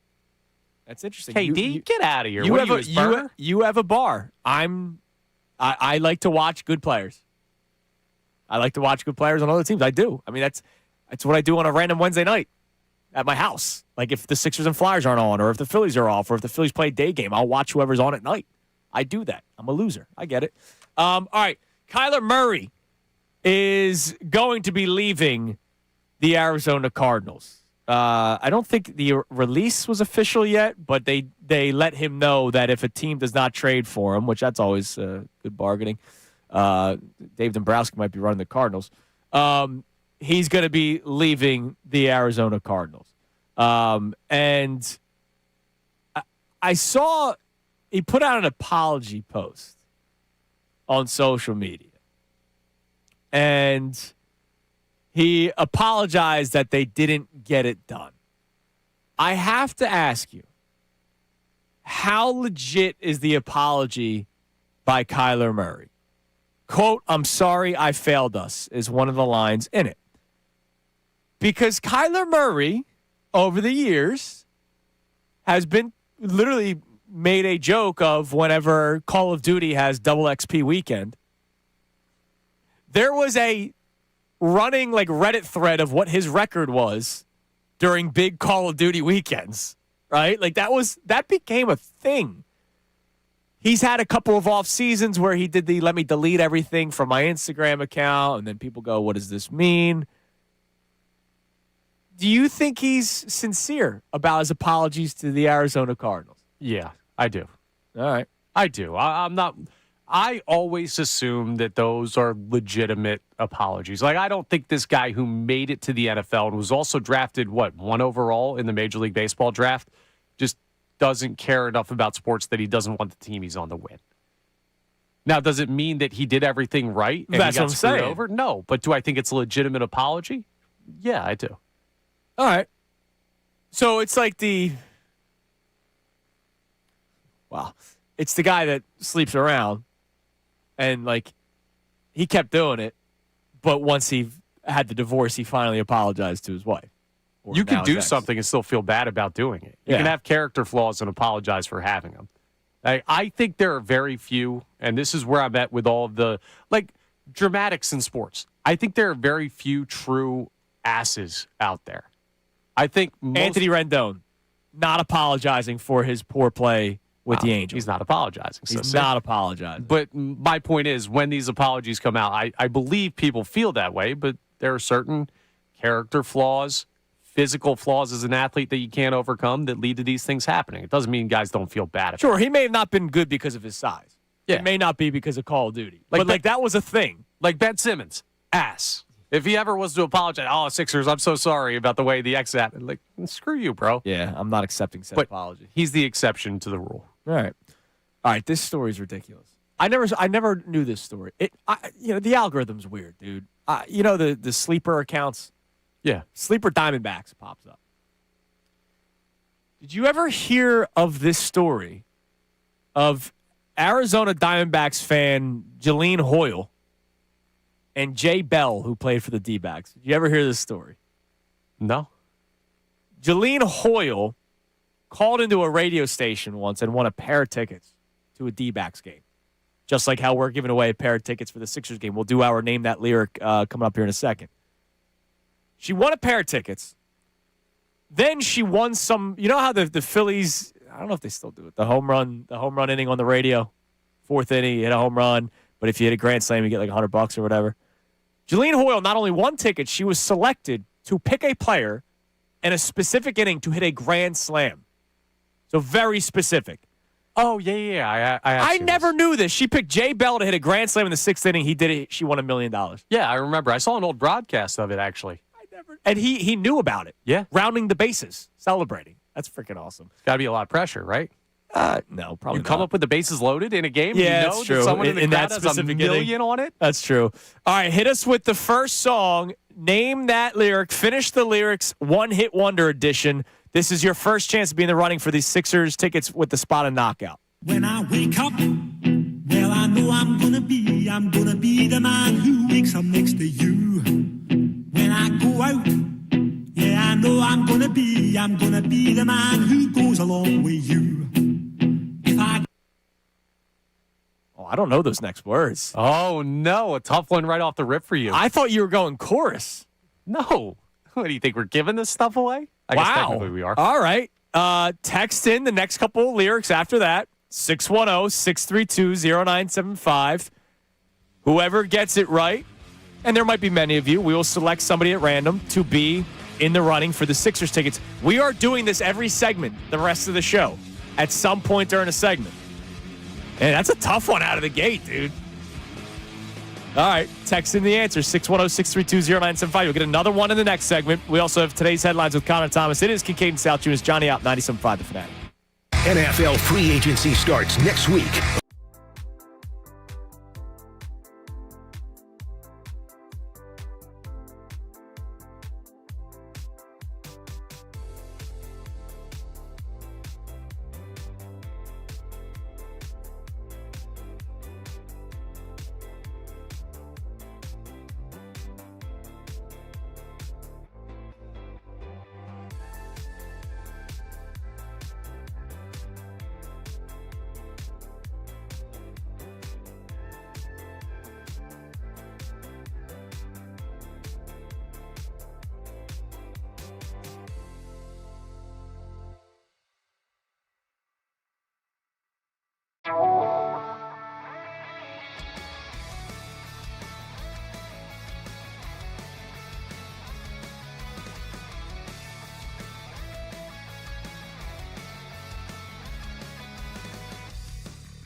the way, speaking of Johnny Marks, shout out to him for addressing the Crossing Broad article the other day where they said the announcement for Knockout was radio bores. Sometimes I think people forget, and I know Kevin well, who writes for Crossing Broad and wrote that article. Kevin works in the industry. A lot of us work in the industry, so we've had opportunities. There are people listening to this station today that have never had a chance, A, to go to a Sixers game. Maybe they've never been. That's number one. Number two, having a chance to step on the court to play knockout, like, that's awesome. I get it. You can play knockout at Chestnut Branch Park, right? I get it. The Xfinity Mobile Arena, you get to step on the court where AI played, like, that's awesome. And there are people that just ignore the little things in life. To me, that's a big thing. That's not a little thing. That's a big thing for you to be able to do that. Like, that's an awesome, awesome opportunity.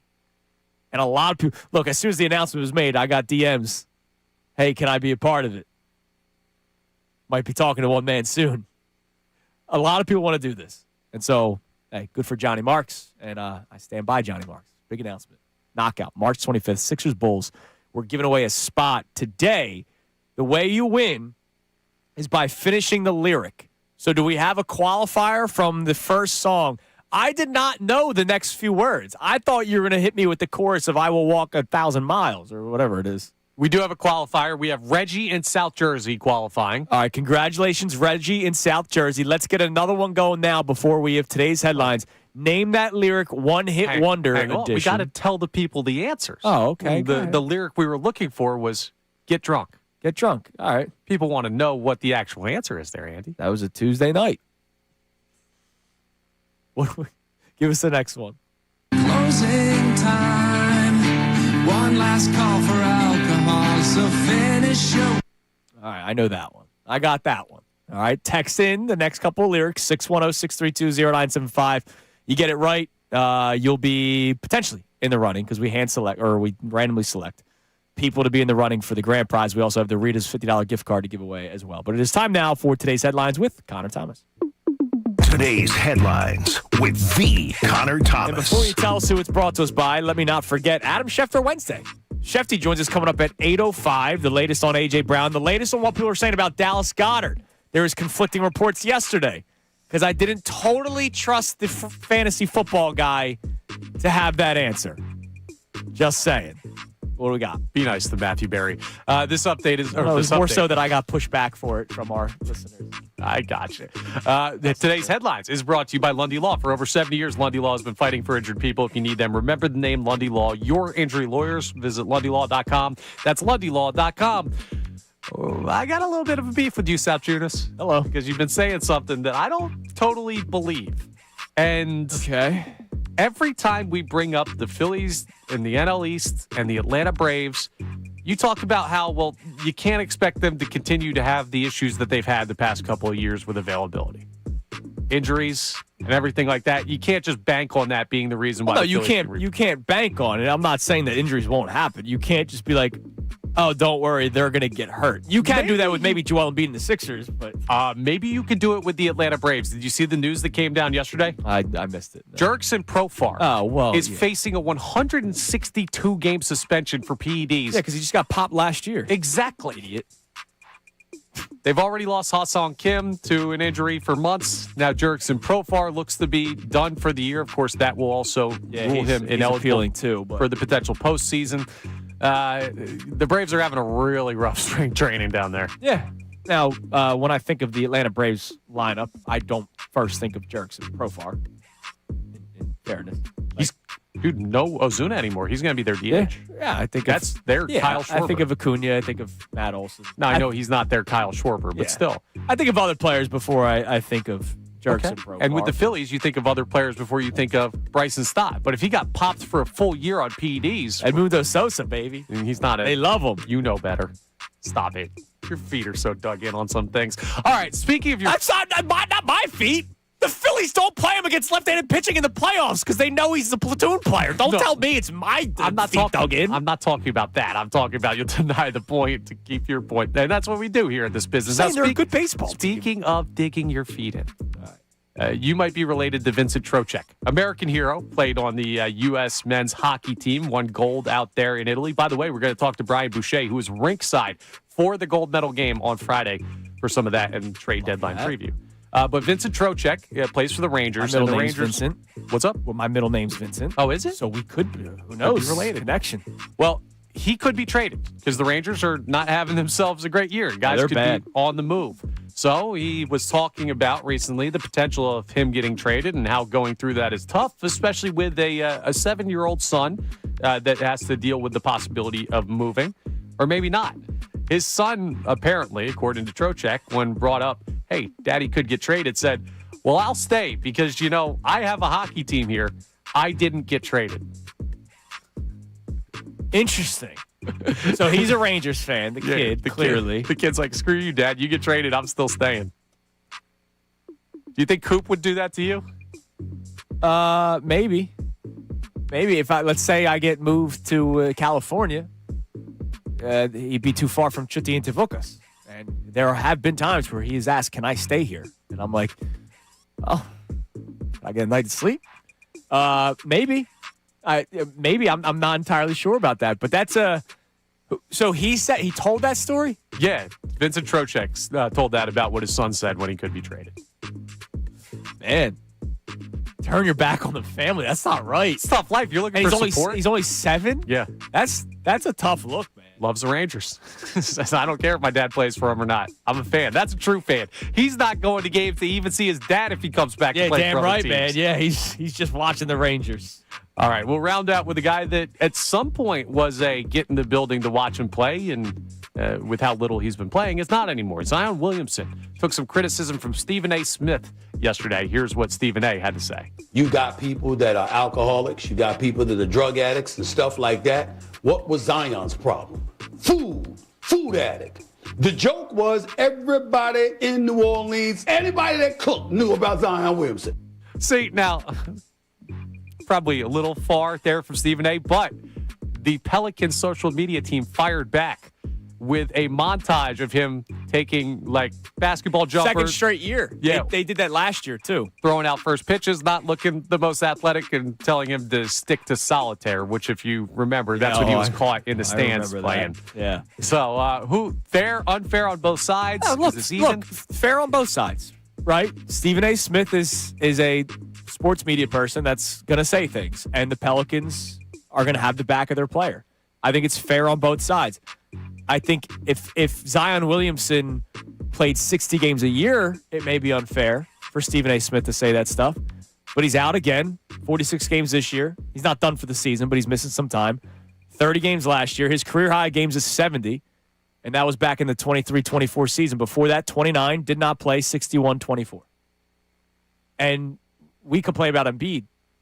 It's even worse if you're a Pelicans fan. Yeah. Look, it's bad for us because we deal with it, but, man, there are worse situations out there. Difference is the Sixers actually have other talent. The Pelicans were a team that a lot of people were excited about. At one point. What the Sixers have had. All right, coming up next, it is an Adam Schefter Wednesday. Conflicting reports on Dallas Goedert. I will tell you what Jeff McClain posted about Dallas Goedert and his contract situation. The Eagles almost might need to sign him, not just from a roster standpoint. I'll explain more coming up next. We'll get more from Shefty after that. It's Kincade Salciunas, Johnny on vacation, 97.5 The Fanatic.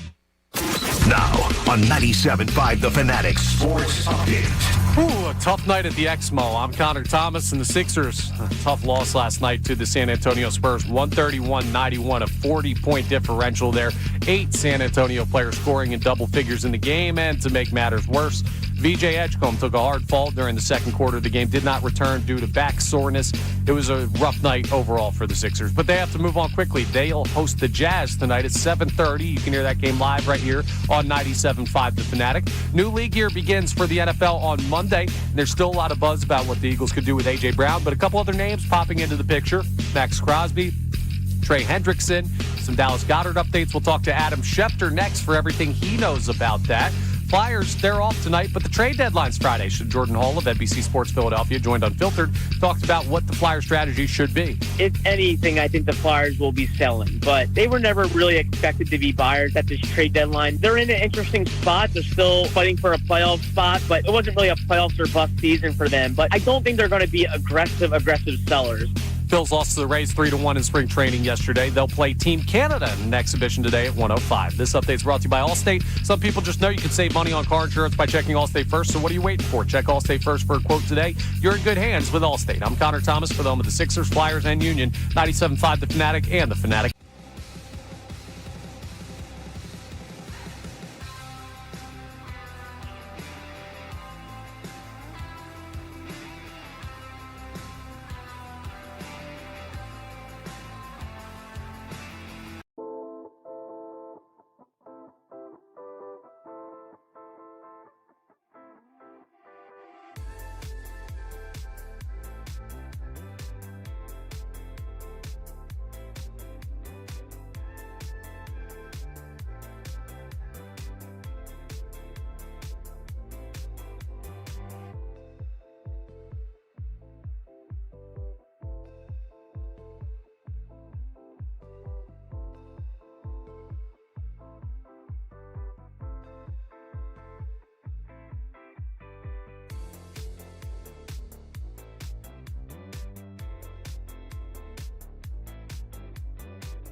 The Fanatic. It is 8 a.m. here on Kincade Salciunas, 97.5 The Fanatic. We're going to speak with Adam Schefter coming up in 5 minutes. It's an Adam Schefter Wednesday, and it's going to be the market for ... week of Adam Schefter, because next week begins the new league year. Legal tampering on March 9th, so we're 5 days away. Then, of course, the actual new league year opens up 2 days later. But there are players that the Eagles have that are hitting the open market. Nakobe Dean, Reed Blankenship, Jalen Phillips, Dallas Goedert. We told you earlier today that the Cincinnati Bengals did not franchise tag Trey Hendrickson, a player that we talked about a lot last year, about whether or not the Eagles should go out and acquire Trey Hendrickson via trade. Now you can acquire him via free agency, but I wonder what that market is. He's coming off of a not 17.5 sack season, just 4.5 sacks last year after back-to-back 17.5 sack seasons for the Bengals. Remember, the whole offseason was weird. He puts out the post in Florida, and all of a sudden he's like, no, I always wanted to be in Cincinnati. It's like, then why are you randomly doing a vague post of you driving on a highway in Florida? Like, just cut the crap, dude. Like, just tell me like it is. And then, of course, we'll do the obligatory A.J. Brown, Max Crosby updates. Whether or not Adam Schefter is leaning one way or another for either of those two players. But the reason why Dallas Goedert will be an important player to talk about is that Dallas Goedert has something interesting with his contract and the dead cap money. So I saw this tweet from Jeff McClain and also Jake Rosenberg. They were both sort of putting out information regarding the cap hit. So if Dallas Goedert signs anywhere else, or he's a free agent, I don't know how this works. This is Howie Roseman's world, not mine. Connor, maybe you have an explanation. I don't know. If Dallas Goedert signs elsewhere, he's a free agent. It's not like he's being traded. It's not the A.J. Brown thing where if A.J. Brown, you trade him pre-June 1st or post-June 1st. If Dallas Goedert just signs anywhere, the Eagles are on the hook for $20 million in dead money. And so it almost feels like you just got to have to bring him back out of necessity. It's either you're paying him $20 million, you're not paying him. You're losing $20 million in dead cap. Or you bring him back on a 2-year deal and you may overpay him a little bit, but at least you're getting something out of what I believe is still a talented player. Yeah, I find it hard to believe there's not a way around that. But you think about who was the player? Paul Reed, when he went to Utah with Danny Ainge, the poison pill part of that contract that actually hurt the Sixers somehow. Well, no, they maxed out the. He was a restricted free agent. Right, I know it's not the same. I'm just saying there are weird stuff in contracts sometimes where a player signing elsewhere can hurt you. That was the first example I came up with. So it wouldn't be the first time this has happened. No, the Sixers made the mistake of matching and paying more. They should never have paid more. Like, Paul Reed stinks. I know.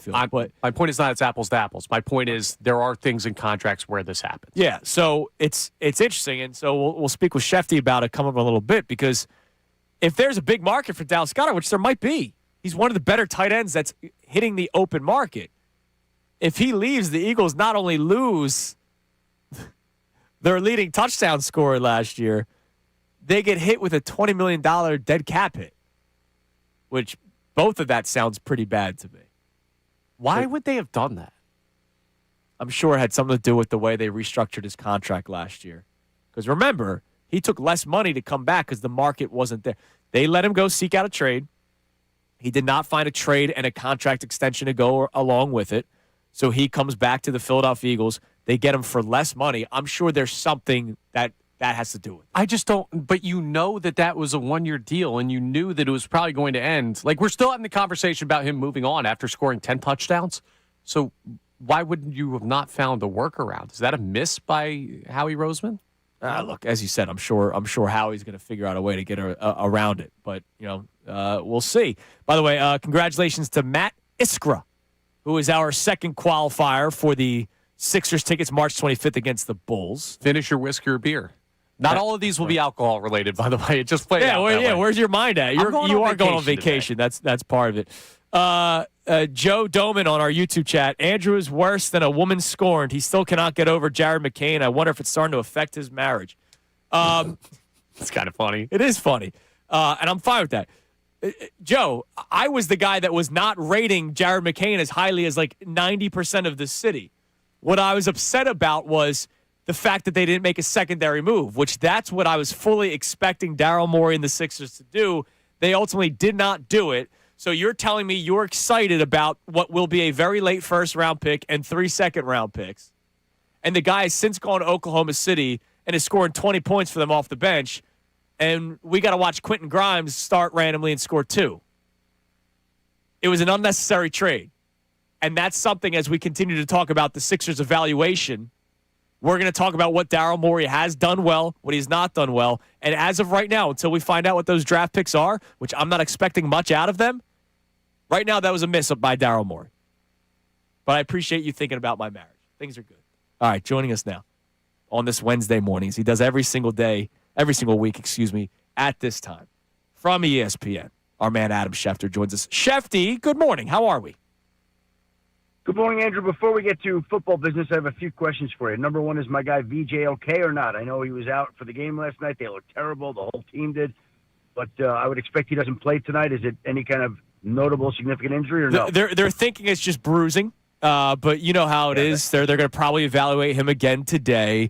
I imagine when they were down by 30 points, they just said, we don't need to play him today. And maybe against the Utah Jazz, you can steal a win without like half your roster because the Jazz are that bad. So I wouldn't be too worried about that just yet, Shefty. I know you're worried about the fantasy team. Yep. And then where the heck is John? John is in St. Lucia on vacation. Good for John. Yeah, that is where I went for my honeymoon. And I had a horrific weekend with sewage issues at my house, and I was getting texts from John of the beautiful island that he's at, and I wanted to book a flight to fly to St. Lucia to beat him down and then fly back. I was considering doing that. Anyways. Well, you got sewage. He's in St. Lucia. Nobody's in Mexico. Okay. Okay. All right. Shefty, so today is Market 4 Day, where I'm going to ask you about the market for multiple players that the Eagles may lose to free agency, other players that are hitting free agency that the Eagles could have interest in, and then, of course, we'll do the obligatory A.J. Brown, Max Crosby stuff. But let's start with Dallas Goedert. It was interesting. One of the great reporters here in the city, Jeff McClain of the Inquirer, put out some information that if Dallas Goedert was to sign elsewhere, the Eagles would get hit with a $20 million dead cap hit. Now, Dallas Goedert, to me, is one of the better tight ends on the market. So what is a market for Dallas Goedert as we're getting closer to the start of the new league year? Tight end salaries have gone up. I think he'll do pretty well. You know, it's interesting. Last year, they were trying to trade Dallas Goedert. It felt like he could have been had. Didn't seem like there was a lot of interest. I think there'll be decent interest in Dallas Goedert. I don't know what the price will be. By the way, if that is true, I didn't know that about the $20 million cap charge that Jeff McClain reported. But if that were true and I were Washington or the Giants or the Cowboys, I'd be signing Dallas Goedert right as soon as free agency opened. And so you're saying that about division rivals. Would that maybe make the Eagles even more aggressive in trying to bring back Dallas Goedert to avoid that dead cap hit? Well, I don't know the particulars of the situation, so it's hard for me to answer it. But if that is what you're saying and that's true, then yeah, of course I'd want him back. And really, it's up to him, you know, whether he wants to be back, because if he feels good about the organization, maybe he's not going to want to do that. If he doesn't, then maybe he's like, you know what, I'm going to stick it to these guys, and I'm going to go play for more money and a division rival and put them into this cap situation that Jeff McClain reported about. I didn't know about, to be honest with you. So there we go. All right, fair enough. Now, are you hearing what everybody else is hearing, that Nakobe Dean is as good as gone? And if so, what team may be most interested in Nakobe Dean? Well, you do keep hearing about the Dallas Cowboys and Nakobe Dean. And I think that there's agreement across the league with some teams that I've spoken. I mean, you got a really good player. He has just struggled to stay on the field. But when he's been on the field, he's been dynamic. So my guess is somebody's going to pay for that. Somebody's going to roll the dice and say, okay, let's move forward on Nakobe Dean. I think there'll be a good market for him. I think he'll do well. He's a young, really good player. Just has struggled to stay healthy, and I think there'll be a team out there that says, okay, let's bet that Nakobe Dean stays healthy for us. All right, let's go to Reed Blankenship. What is the market for Reed Blankenship, an undrafted free agent that has made a name for himself here in Philadelphia? Yep. Good player. I don't know the particulars of the safety market just yet. I think there will be some interest. I think Philly will have interest in bringing him back. And then the question will be whether or not he gets an offer that is more than what he feels like he can get from the Eagles. But he'll have a market. All right. Adam Schefter joining us here on Kincade Salciunas. Johnny out on vacation. Let's start with one more. Go ahead. Yeah, you didn't ask about Jalen Phillips or A.J. Brown. Jalen Phillips was next before we then transition to another edge rusher that's not on the Eagles. Jalen Phillips, was he the top guy on the market, and did that change yesterday with Trey Hendrickson? I think it's a question of what you want. Like, I think it's two great guys in the market, right? Trey Hendrickson's a veteran, older. Jalen Phillips is younger. Like, I was on the phone with the team yesterday. They were saying, yeah, we might be in that market, but we prefer young. So Jalen Phillips would be appealing to us and Trey Hendrickson. I've spoken to other teams that really like Trey Hendrickson. So, you know, it's a question of what you really like. I would say that, to me, Jalen Phillips is going to have a very strong market. And he's going to do well. And I think Philly will be interested in bringing him back as well. And the question is how high the bidding will go and whether they can afford to bring him back or not. Do you believe, going to Trey Hendrickson, that his potential payout may be less considering what he did last year. He did have back-to-back 17.5 sack seasons. Then last year was the weird hold-in off season. Then he only has 4.5 sacks. Do you believe his market actually took a bit of a hit after this past year? No, I think he's going to do just fine on the open market. Pass rushers are at a premium. I think there are going to be teams that are going to be willing to step up and pay. No, I don't believe his value took a hit this past year. I think he's going to do well on the market. All right, before we get to the trade talks, you know how it always is in the offseason. There seems to be dominoes, right? I remember when the Eagles signed Saquon Barkley, that was kind of the start. DeAndre Swift sneaked in a contract with the Bears. Then it was the Saquon Barkley between the Eagles and Texans, and then everything else happened. Is there a domino that's going to be the first thing to fall when the new league year starts, when legal tampering starts, that sort of gets the rest of the avalanche going?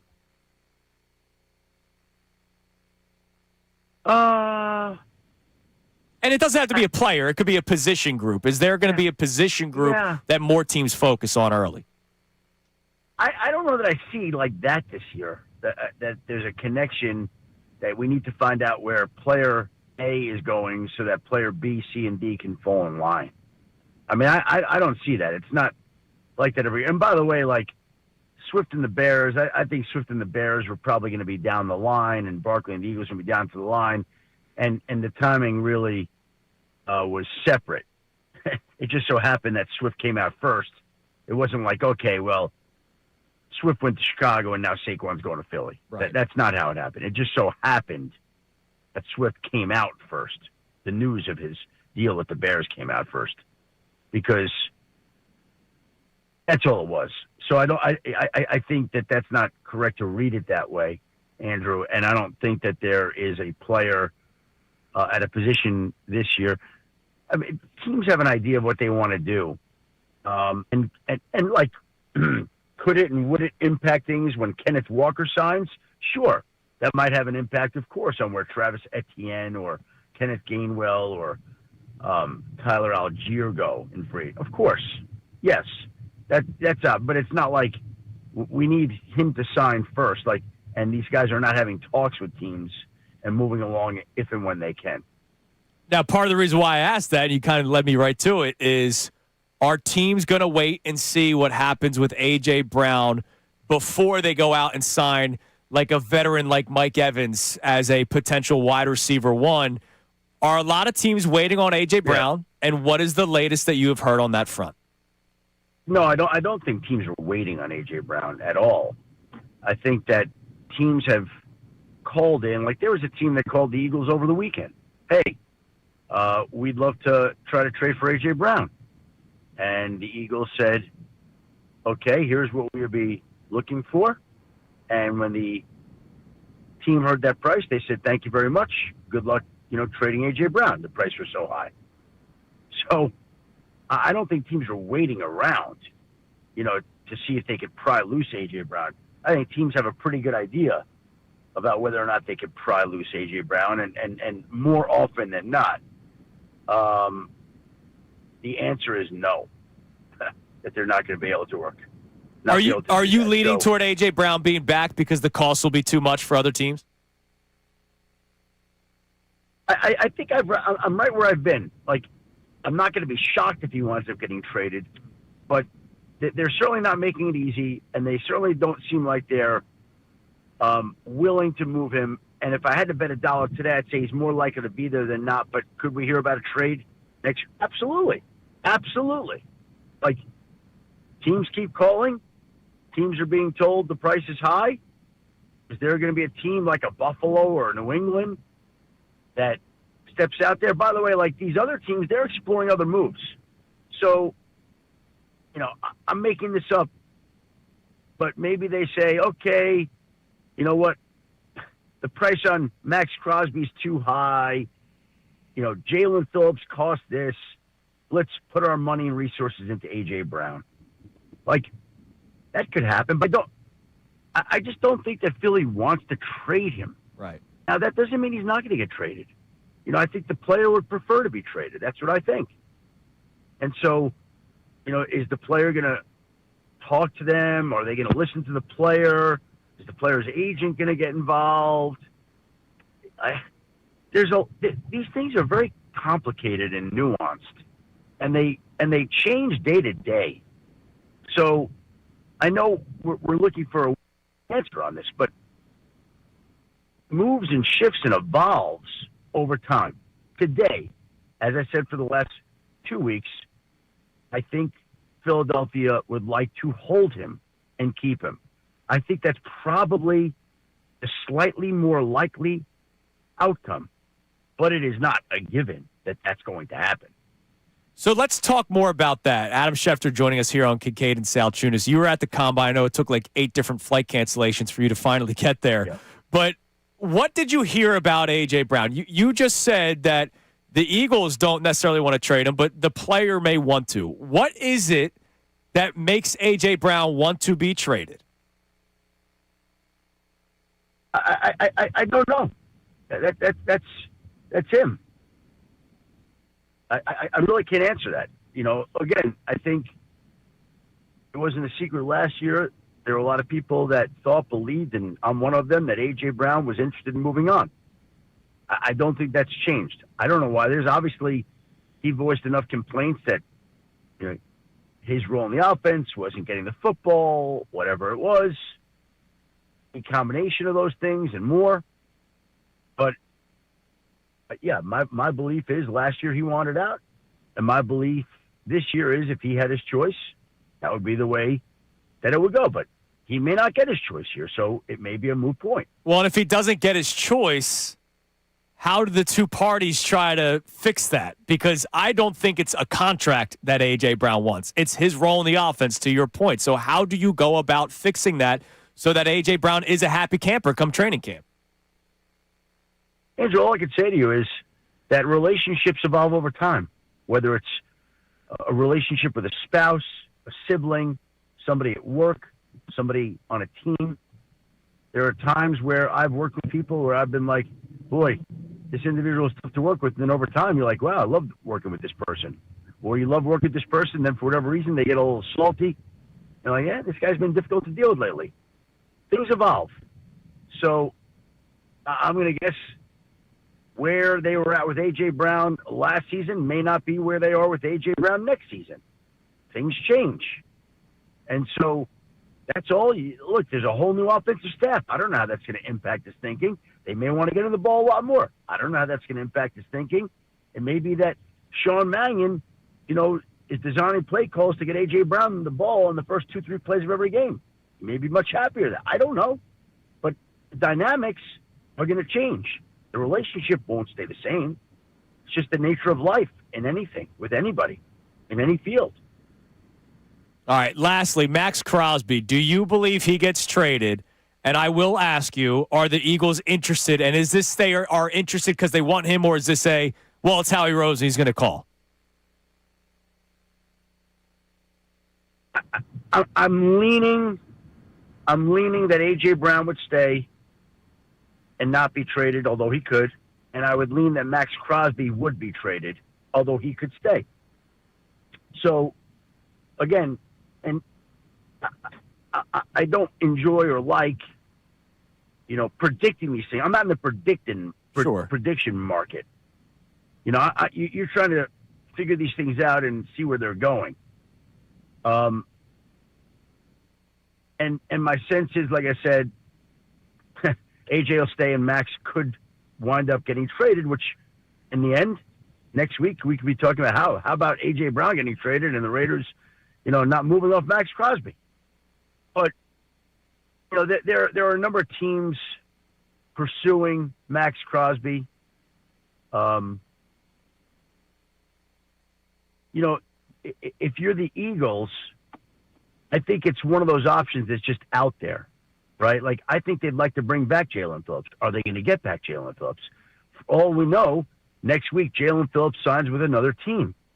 If and when he does, maybe Philly then jumps in on Max Crosby. Maybe over the weekend Philly works out a deal with Jalen Phillips and they don't need Max Crosby. Like, what? There are not clear-cut answers. Like, things lead to other things all the time in free agency. So it's hard to just answer. Do I think the Eagles would have some interest in Max Crosby? Yes. But it's contingent on a lot of other factors. Sure. Absolutely. And how those things go would dictate how aggressive they would or wouldn't be in going to get Max Crosby.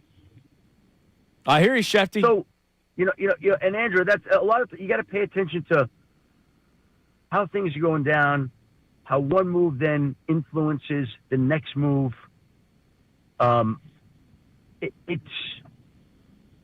It's a continuous wave of activity, and things happen that you would never imagine because events unfolded a certain way.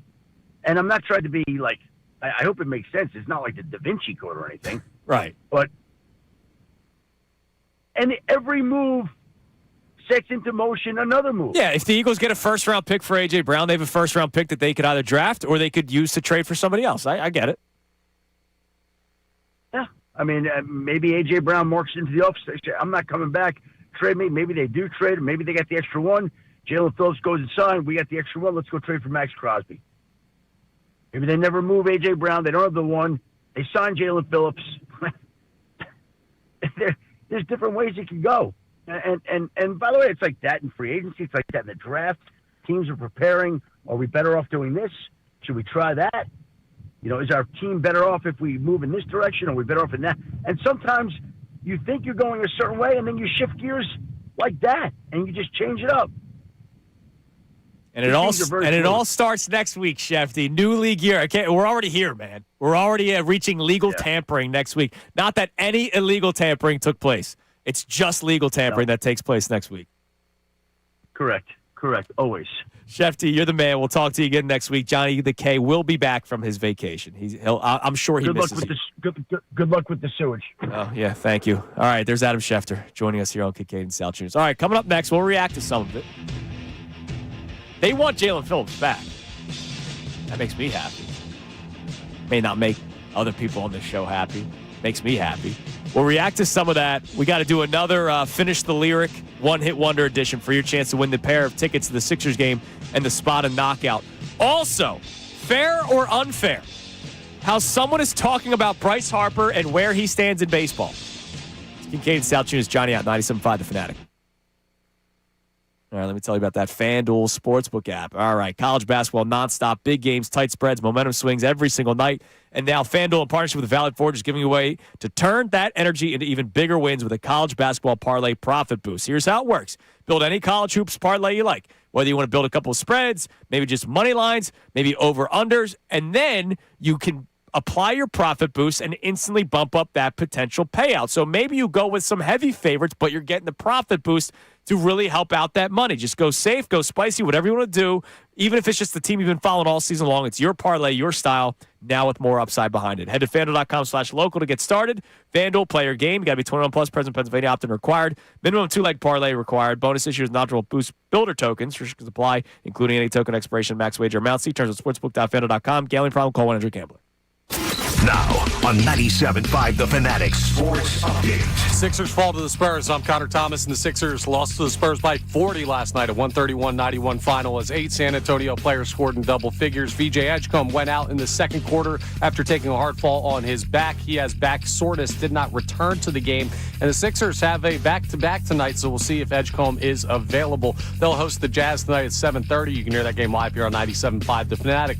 As you just heard Andrew talking about with Adam Schefter, new league year is beginning on Monday in the NFL, and there's still a lot of buzz about what the Eagles could do with A.J. Brown. Jeff Mosher of Inside the Birds joined Middays with Marks yesterday, talked about a potential return. Howie's really good at identifying players who are coming up toward the end of a rookie deal. So I could see a situation where it's a pick and a player. So I think that everything's on the table. It's just who's going to come with the best offer. We'll keep you updated as we draw closer to Monday, and we'll also keep you updated on what's going on Friday with the NHL trade deadline. Flyers are off tonight. They'll play the Mammoth tomorrow night, but they also have to figure out how aggressive they're going to be with the trade deadline on Friday. Phillies lost to the Rays 3-1 yesterday in spring training. They'll play Team Canada in an exhibition today at 1:05. This update is brought to you by Uber Eats. Philly, you hungry? Good thing Uber Eats has a great deal waiting for you at Coco's Cookies and Creamery. From now till March 31st, get a buy one, get one free deal on a milkshake, all on the Uber Eats app. Order now only on Uber Eats. Terms apply. See app for details. I'm Connor Thomas for the home of the Sixers, Flyers, and Union. 97.5 The Fanatic and the Fanatic app.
Sixers basketball. 97.5 The Fanatic and the Fanatic app.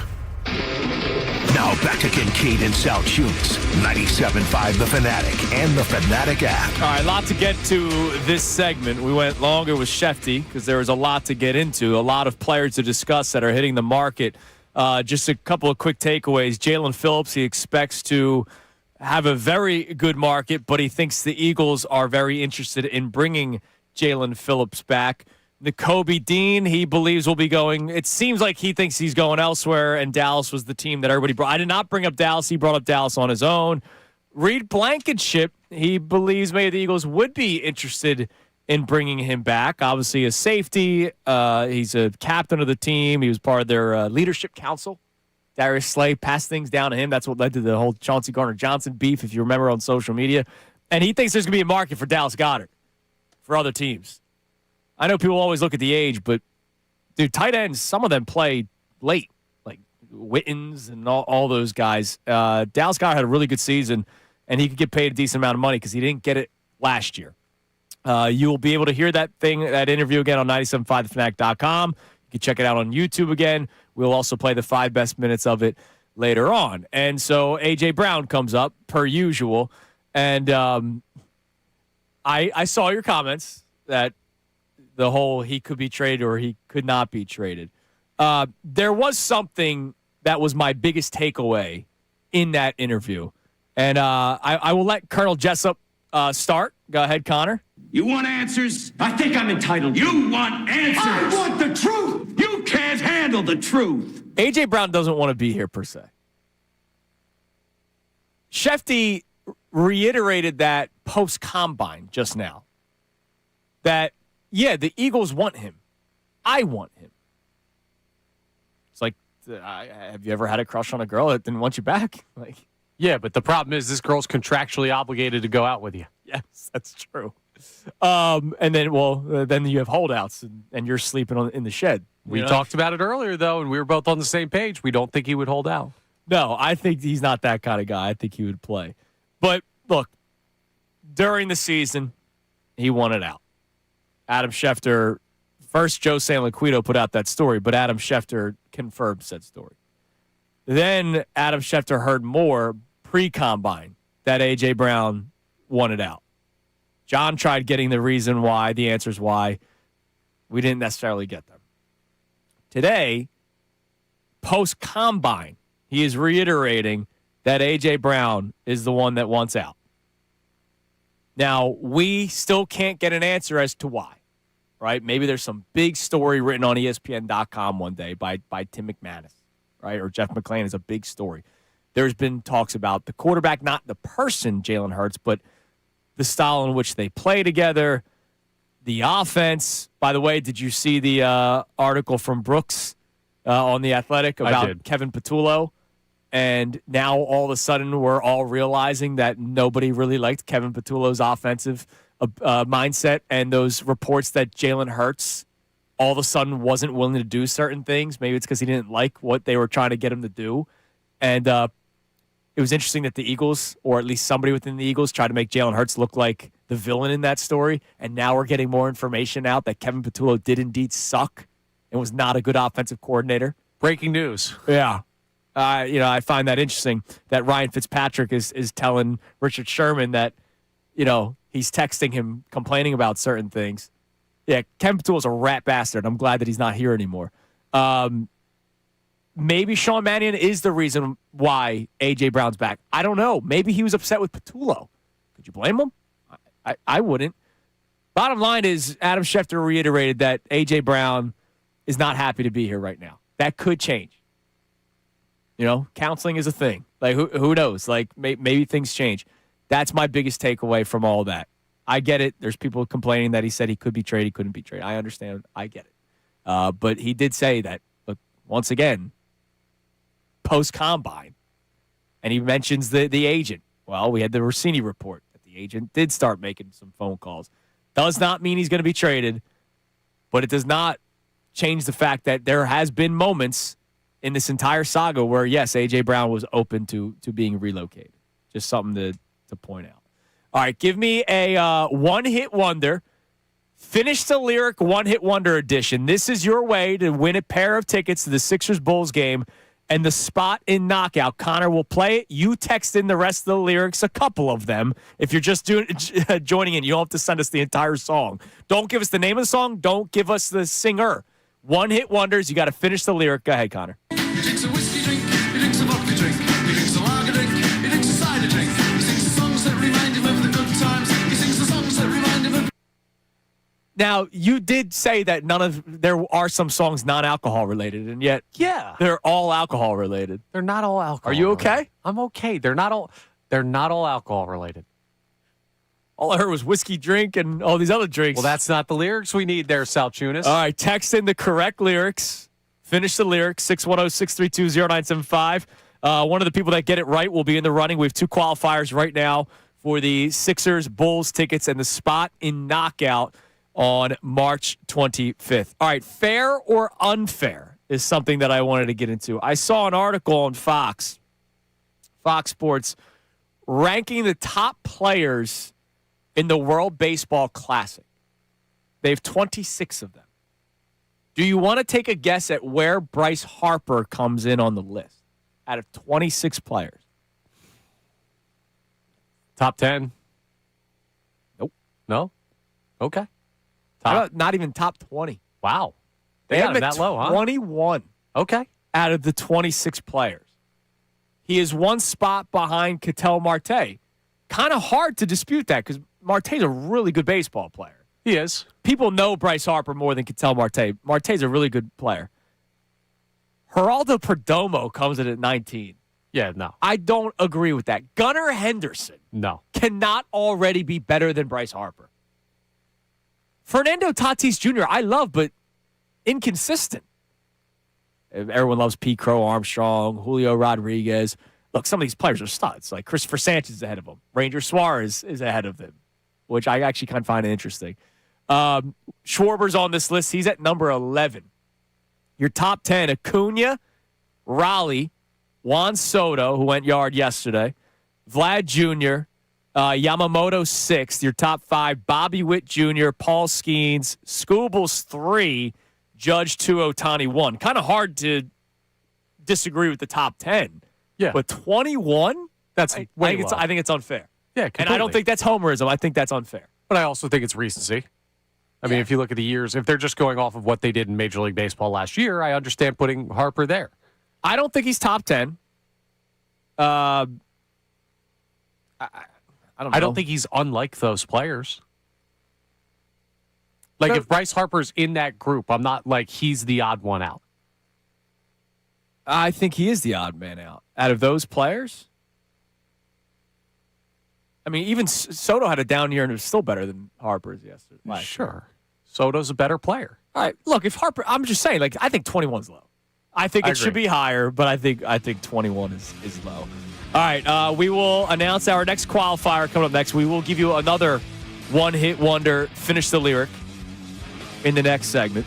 We'll get more of your reaction to what Shefty had to say. Also, the Sixers discussion we've been having today, 610-632-0975. Speaking of Bryce Harper and the Phillies, though, you know I don't care as much about like what Vegas is trying to tell you. John is our Vegas insider here on the show. But we have line movement for the Phillies, and not in a good way. It's Kincade and Salciunas, 97.5 The Fanatic. Spring training's underway. The Phillies are preparing to defend their NL East title and make their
If you want to see their wonderful faces, check out youtube.com/975 The Fanatic Philadelphia.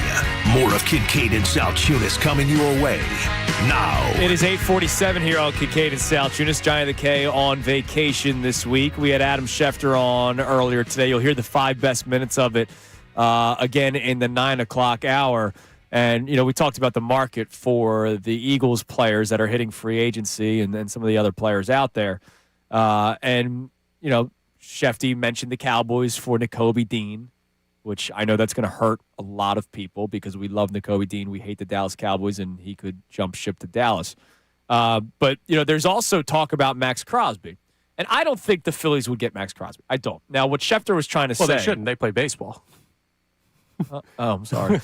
I was going to get to the Phillies here in a second. What Shefty was trying to say about the whole A.J. Brown and Max Crosby, like, things need to happen, right? I don't think the Eagles are trading their first-round pick and other first-round picks for Max Crosby. But if they do acquire A.J. Brown, you have an extra first. Maybe you can get into the Max Crosby sweepstakes. And that's what Schefter was trying to explain, and I understood.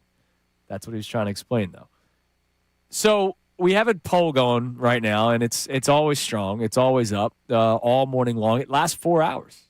Thanks to our friends at Iron Mountain Men's Health, Dr. Avidan Appel. What do we got? So our poll today, do you keep track of other teams in the offseason, or do you only worry about the Eagles? 2 options, Eagles only or other teams as well. 71% of responders are saying other teams as well. Only 29% are saying Eagles only. Which is amazing because I have seen results of that poll reversed, where it's Eagles only. Now, is that because the Eagles didn't win the Super Bowl and there's actual other teams in the NFC that people are starting to get concerned about? That could be it. Like, I wonder if we did this topic last year, let's say March 4th, 2025, I bet you people would say Eagles only. Yeah, I agree. Because the Eagles were the Super Bowl champs, and it was, how did they just get better? Right? Like, let's find a way where the Eagles can just improve upon what they did last year and not worry about other teams because we're the champs. But the fact that the Eagles took a major step back after winning the Super Bowl, having the horrific offensive season that they had, and then losing in the first round of the playoffs to a team that lost 41-6 the very next week, I wonder if that's when people start going, well, let's see what other teams are doing. Because when Max Crosby pops up and the Bears and the Cowboys are reportedly interested, that's scary. The Bears are already better than you, and the Cowboys just need to shore up their defense, and they'll be right there with you. I know people don't want to admit that, but their offense is pretty freaking good. Yeah, I'm not worried about the Bears. I'm really not if they get Max Crosby. So you would be more worried if he went to Dallas? Yeah, dude. In division, you play him twice. You win the division, get in the postseason, we'll see what happens, right? But Chicago, whatever, we'll cross that bridge when we come to it. If the Cowboys' defense becomes even average, they're a problem. Sure. Yeah, I mean, what did we say about the Eagles 2 years ago? Just go from 30 to 15. They went to 1, which was nice. But the Dallas Cowboys in that offense, if they get from wherever they ranked to 15 or close to 10, they're a dangerous team. All right. Win totals have updated in Major League Baseball throughout Vegas. Now that a lot of the teams are pretty much set. There's still free agents out there because that's just how baseball works these days. But you're pretty much understanding what your lineup's going to look like. And when news hits that players like I'm sorry, that one didn't really matter. But Jerkson Profar gets suspended for the Braves, things are going to change. The Phillies, however, changed in the wrong direction. Again, I don't really do the whole Vegas thing as much, but why? So the Phillies win total was at 92.5 where it opened. It's now down to 89.5. So they have them actually under 90 wins right now. Just for context, the Braves are at 87.5, so just 2 games back of the Phils. They have the Mets at 90.5. So the Mets, in terms of an over-under win total, are now the favorites in the division. And if you're doing just division odds, they're plus 135. Phils are plus 180. I'm trying to figure out why. Oh, this is easy. This has nothing to do with anything that the team's doing. Mets hype? No, it's not even the Mets hype. It's just betting. Okay. It's just people are starting to, hey, World Baseball Classic's going on. The Olympics are over. Spring training is starting to take on. We're in kind of a slower time of the sports season, so this is when people are starting to put in heavy bets on the win totals, and people have been betting the under on the Phillies line where it was, so they dropped it down more. Okay. You know what's interesting? The Phillies at 89.5. It sounds low, right, for them? Yeah. That's still tied for fourth best in baseball. Dodgers are 103.5, which not a single team reached 100 wins last year, right? I don't believe First time in a while. Dodgers 103.5. Then it drops to 90.5, both New York teams, Yankees, Mets, and then Mariners, Phils are 89.5. So that may seem low because the Phillies won 96 games last year. They won, 94 the previous year. And now they're down to 89.5. But in terms of other teams, they're still one of the better teams in terms of a win total in Major League Baseball. They're fine. It's just crazy that we might have the division where it comes down to the wire. Oh, we're going to. Right, between the Phils, and I will keep the Braves in that conversation. September's going to be interesting, you would think, unless, obviously crazy things happen. But September should be pretty interesting in the National League East. Yeah, this will probably be the tightest division in baseball. So we'll see. That or the AL East. Yes. All right. Let's go to my man Stan, because I know we're going to reset our Sixers stuff to start the 9 o'clock hour, and Stan wants to talk some hoops. What's up, brother? Hey, what's going on, man? Yeah, you said something earlier that I was thinking about when you were like, do you think, you posed a question, do you think maybe it's time just to make some changes, and not just with staff, but even looking past Embiid? And, as I'm watching this season and I'm looking at it, it makes me more so not want to move on from Embiid. And the reason why is because I think back to, teams with Brett Brown and even Doc Rivers to a certain extent. Those teams were at least we saw those teams win playoff games without Joel Embiid, right? And it's like you look at this team and how they lose by 40. Yeah. And I just don't understand what their scheme is, what their identity is. It's like they don't pay attention to film. They don't watch film. They want to run and gun when Embiid's not on the court. Then they slow it down when Embiid's on the court. And when they slow it down, they're efficient. When they're running gunning early on in the season, it was great. And now everybody's played 40 minutes a night. They're slowing down. The thing is, too, they're efficient with Embiid because all you're really doing is, whether it's a pick and roll with him and Maxey or dumping it down, he's the efficient piece. It's not actually your offense being efficient, right? And that's my issue. And then defensively, how is it? Explain this to me, Chunas. Honestly, a team is killing you from three, right? And we've seen this every game. It's not just last night. Every game, somebody from another team is hitting 5, 6 threes on you, right? And instead of making an adjustment where you're like, okay, let's defend the three-point line, they go to a zone which entices the team to shoot more threes. How does that work? They just hit 8 threes on y'all, and y'all say, let's go to a 2-3 zone, which all you got to do is find the gap and fire. And once you already had that confidence, oh, now I'm getting even better looks? That's the problem I have. And for me, I'm like, yeah, I think Nick Nurse got to go. And people were talking about Daryl Morey got to go too, and I said this the other day too. I think the Josh Harris thing is a trickle-down effect, but Nick Nurse has to go because you don't have any – these guys do not look prepared, not even just the third quarter woes. They just don't look prepared in general because there's no way you telling me this guy shoots 46% from three and you're going to leave him open every time. That makes no sense. And yesterday, and thanks for the call, Stan. Always great talking to you, man. Yesterday, the second quarter was the problem, right? So I know you brought up VJ got hurt. The second quarter, they got crushed. You can't give me VJ's injury. He wasn't injured yet. I understand Kelly Oubre is out, but we have Quentin Grimes, who they love scoring 2 points for you. So whether it's the roster, whether it's the coaching, something's got to change. I do believe they need to figure out an identity. I'm not sitting here saying trade Embiid, but the whole you don't know what he's going to do every other night, it plays a role. I know Stan is a big Embiid guy like I am, but that does play a factor. All right, coming up next, you'll hear that reset of the show that we always have at the beginning of the 9 o'clock hour.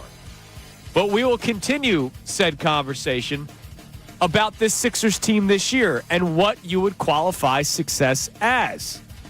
That, more one-hit wonder, name that lyric edition. It's Kincade Salciunas, Johnny out, 97.5 The Fanatic.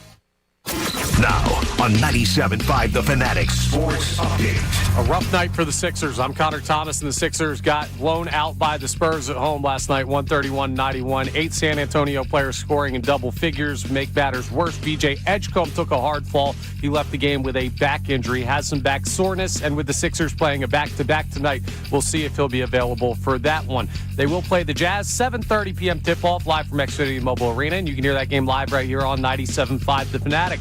New league year begins on Monday in the NFL, and there's a lot of buzz beginning to build on some high-profile players, including the Eagles' A.J. Brown. We'll also keep you updated on news on guys like Max Crosby and Trey Hendrickson, but the new league year will get those things in motion on Monday. Flyers are off tonight, but they should have some motion between now and the end of the day Friday. That's the trade deadline in the NHL. Jordan Hall of NBC Sports Philadelphia joined Unfiltered and talked about what the Flyers' strategy will be. If anything, I think the Flyers will be selling, but they were never really expected to be buyers at this trade deadline. They're in an interesting spot. They're still fighting for a playoff spot, but it wasn't really a playoffs or bust season for them. But I don't think they're going to be aggressive sellers.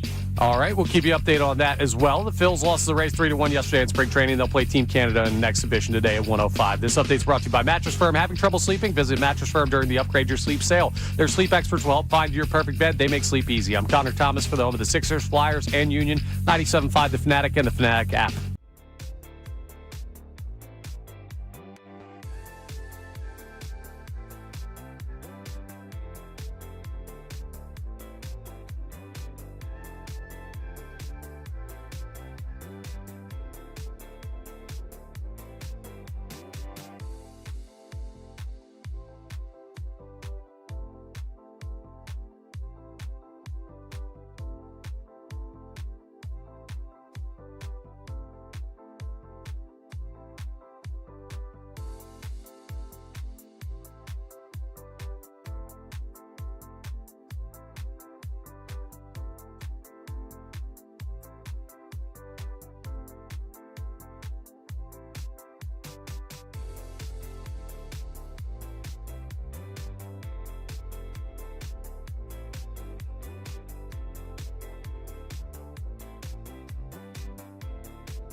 On Kincade and Salciunas. The loss like last night has to be a moment where somebody within the organization, I don't care if it's a damn intern, says something needs to change around here. We all know the story. We all know the song and dance. Is Joel Embiid going to play tonight? Yes or no?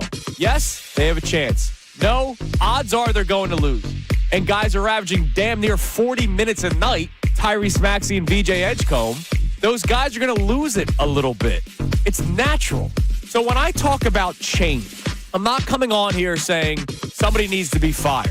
That does nothing for me on March 4th. And nothing for me last night watching that Sixers game. Nothing. Moving on from Nick Nurse doesn't do anything for you right now. Moving on from Daryl Morey does nothing for you right now. And I'm not saying that you have to do those things. What I'm saying is something has to change. There has to be a change in philosophy. If Joel Embiid is still a part of their plans after this season, and you guys know how I feel about that, I would rather continue to roll the dice because if it ever works, man, it's going to be special. We've seen it. But that's what you're going to get when 4 of your starters are out for more than half the game. It's more situational to me what happened last night. Now, it doesn't mean your premise is wrong. I do think changes need to happen. But what led to last night's game was the unavailability of your max contract players. Joel Embiid's always going to be banged up, and Paul George is suspended right now. And even when he's healthy, people don't like that deal. They don't like that contract. They don't like that player. Now back to the show. I'm disappointed in you for not being as disappointed as I am. It was an embarrassment last night for the Sixers, losing by 40 points to the San Antonio Spurs. I understand what you're saying about, losing players early, but the Sixers were destroyed in the second quarter before VJ Edgecombe exited the game. Kelly Oubre last minute because of the illness. Joel Embiid, what else is new? Sixers outscored 46-28 in the second quarter. Then VJ gets hurt late and in the first half, and the Sixers get outscored 35-11 because they completely gave up in the third quarter. And they outscored the Spurs 27-18 in the fourth quarter to make it a 40-point deficit. Yeah, my biggest thing is just that's a team in San Antonio that just went a whole month undefeated in the NBA, and you just played them without 4 of your 5 starters for most of the game. I can't get all that worked up over that. I'm going to get worked up over it. Did you know that Bismack Biyombo was still in the NBA? Yeah. Because he played for the Spurs last night. Absolutely. They got a bunch of big men. He logged 12 minutes for the Spurs. Bismack Biyombo.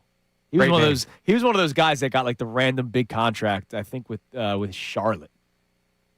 Yeah, I believe so. Somebody gave him a contract where you were like, what? Like, who's paying him? That sounds right. It was like the Kemba Walker Hornets that was still at that point. I still remember when the max contracts really started blowing up. Timofey Mozgov got a big one with the Lakers, and everybody was like, "What? Why?" That Bismack Biyombo was one of those guys. Last night was embarrassing, and something's got to change. And the change might ultimately just be moving on from Joel Embiid, and that's hard for me to say.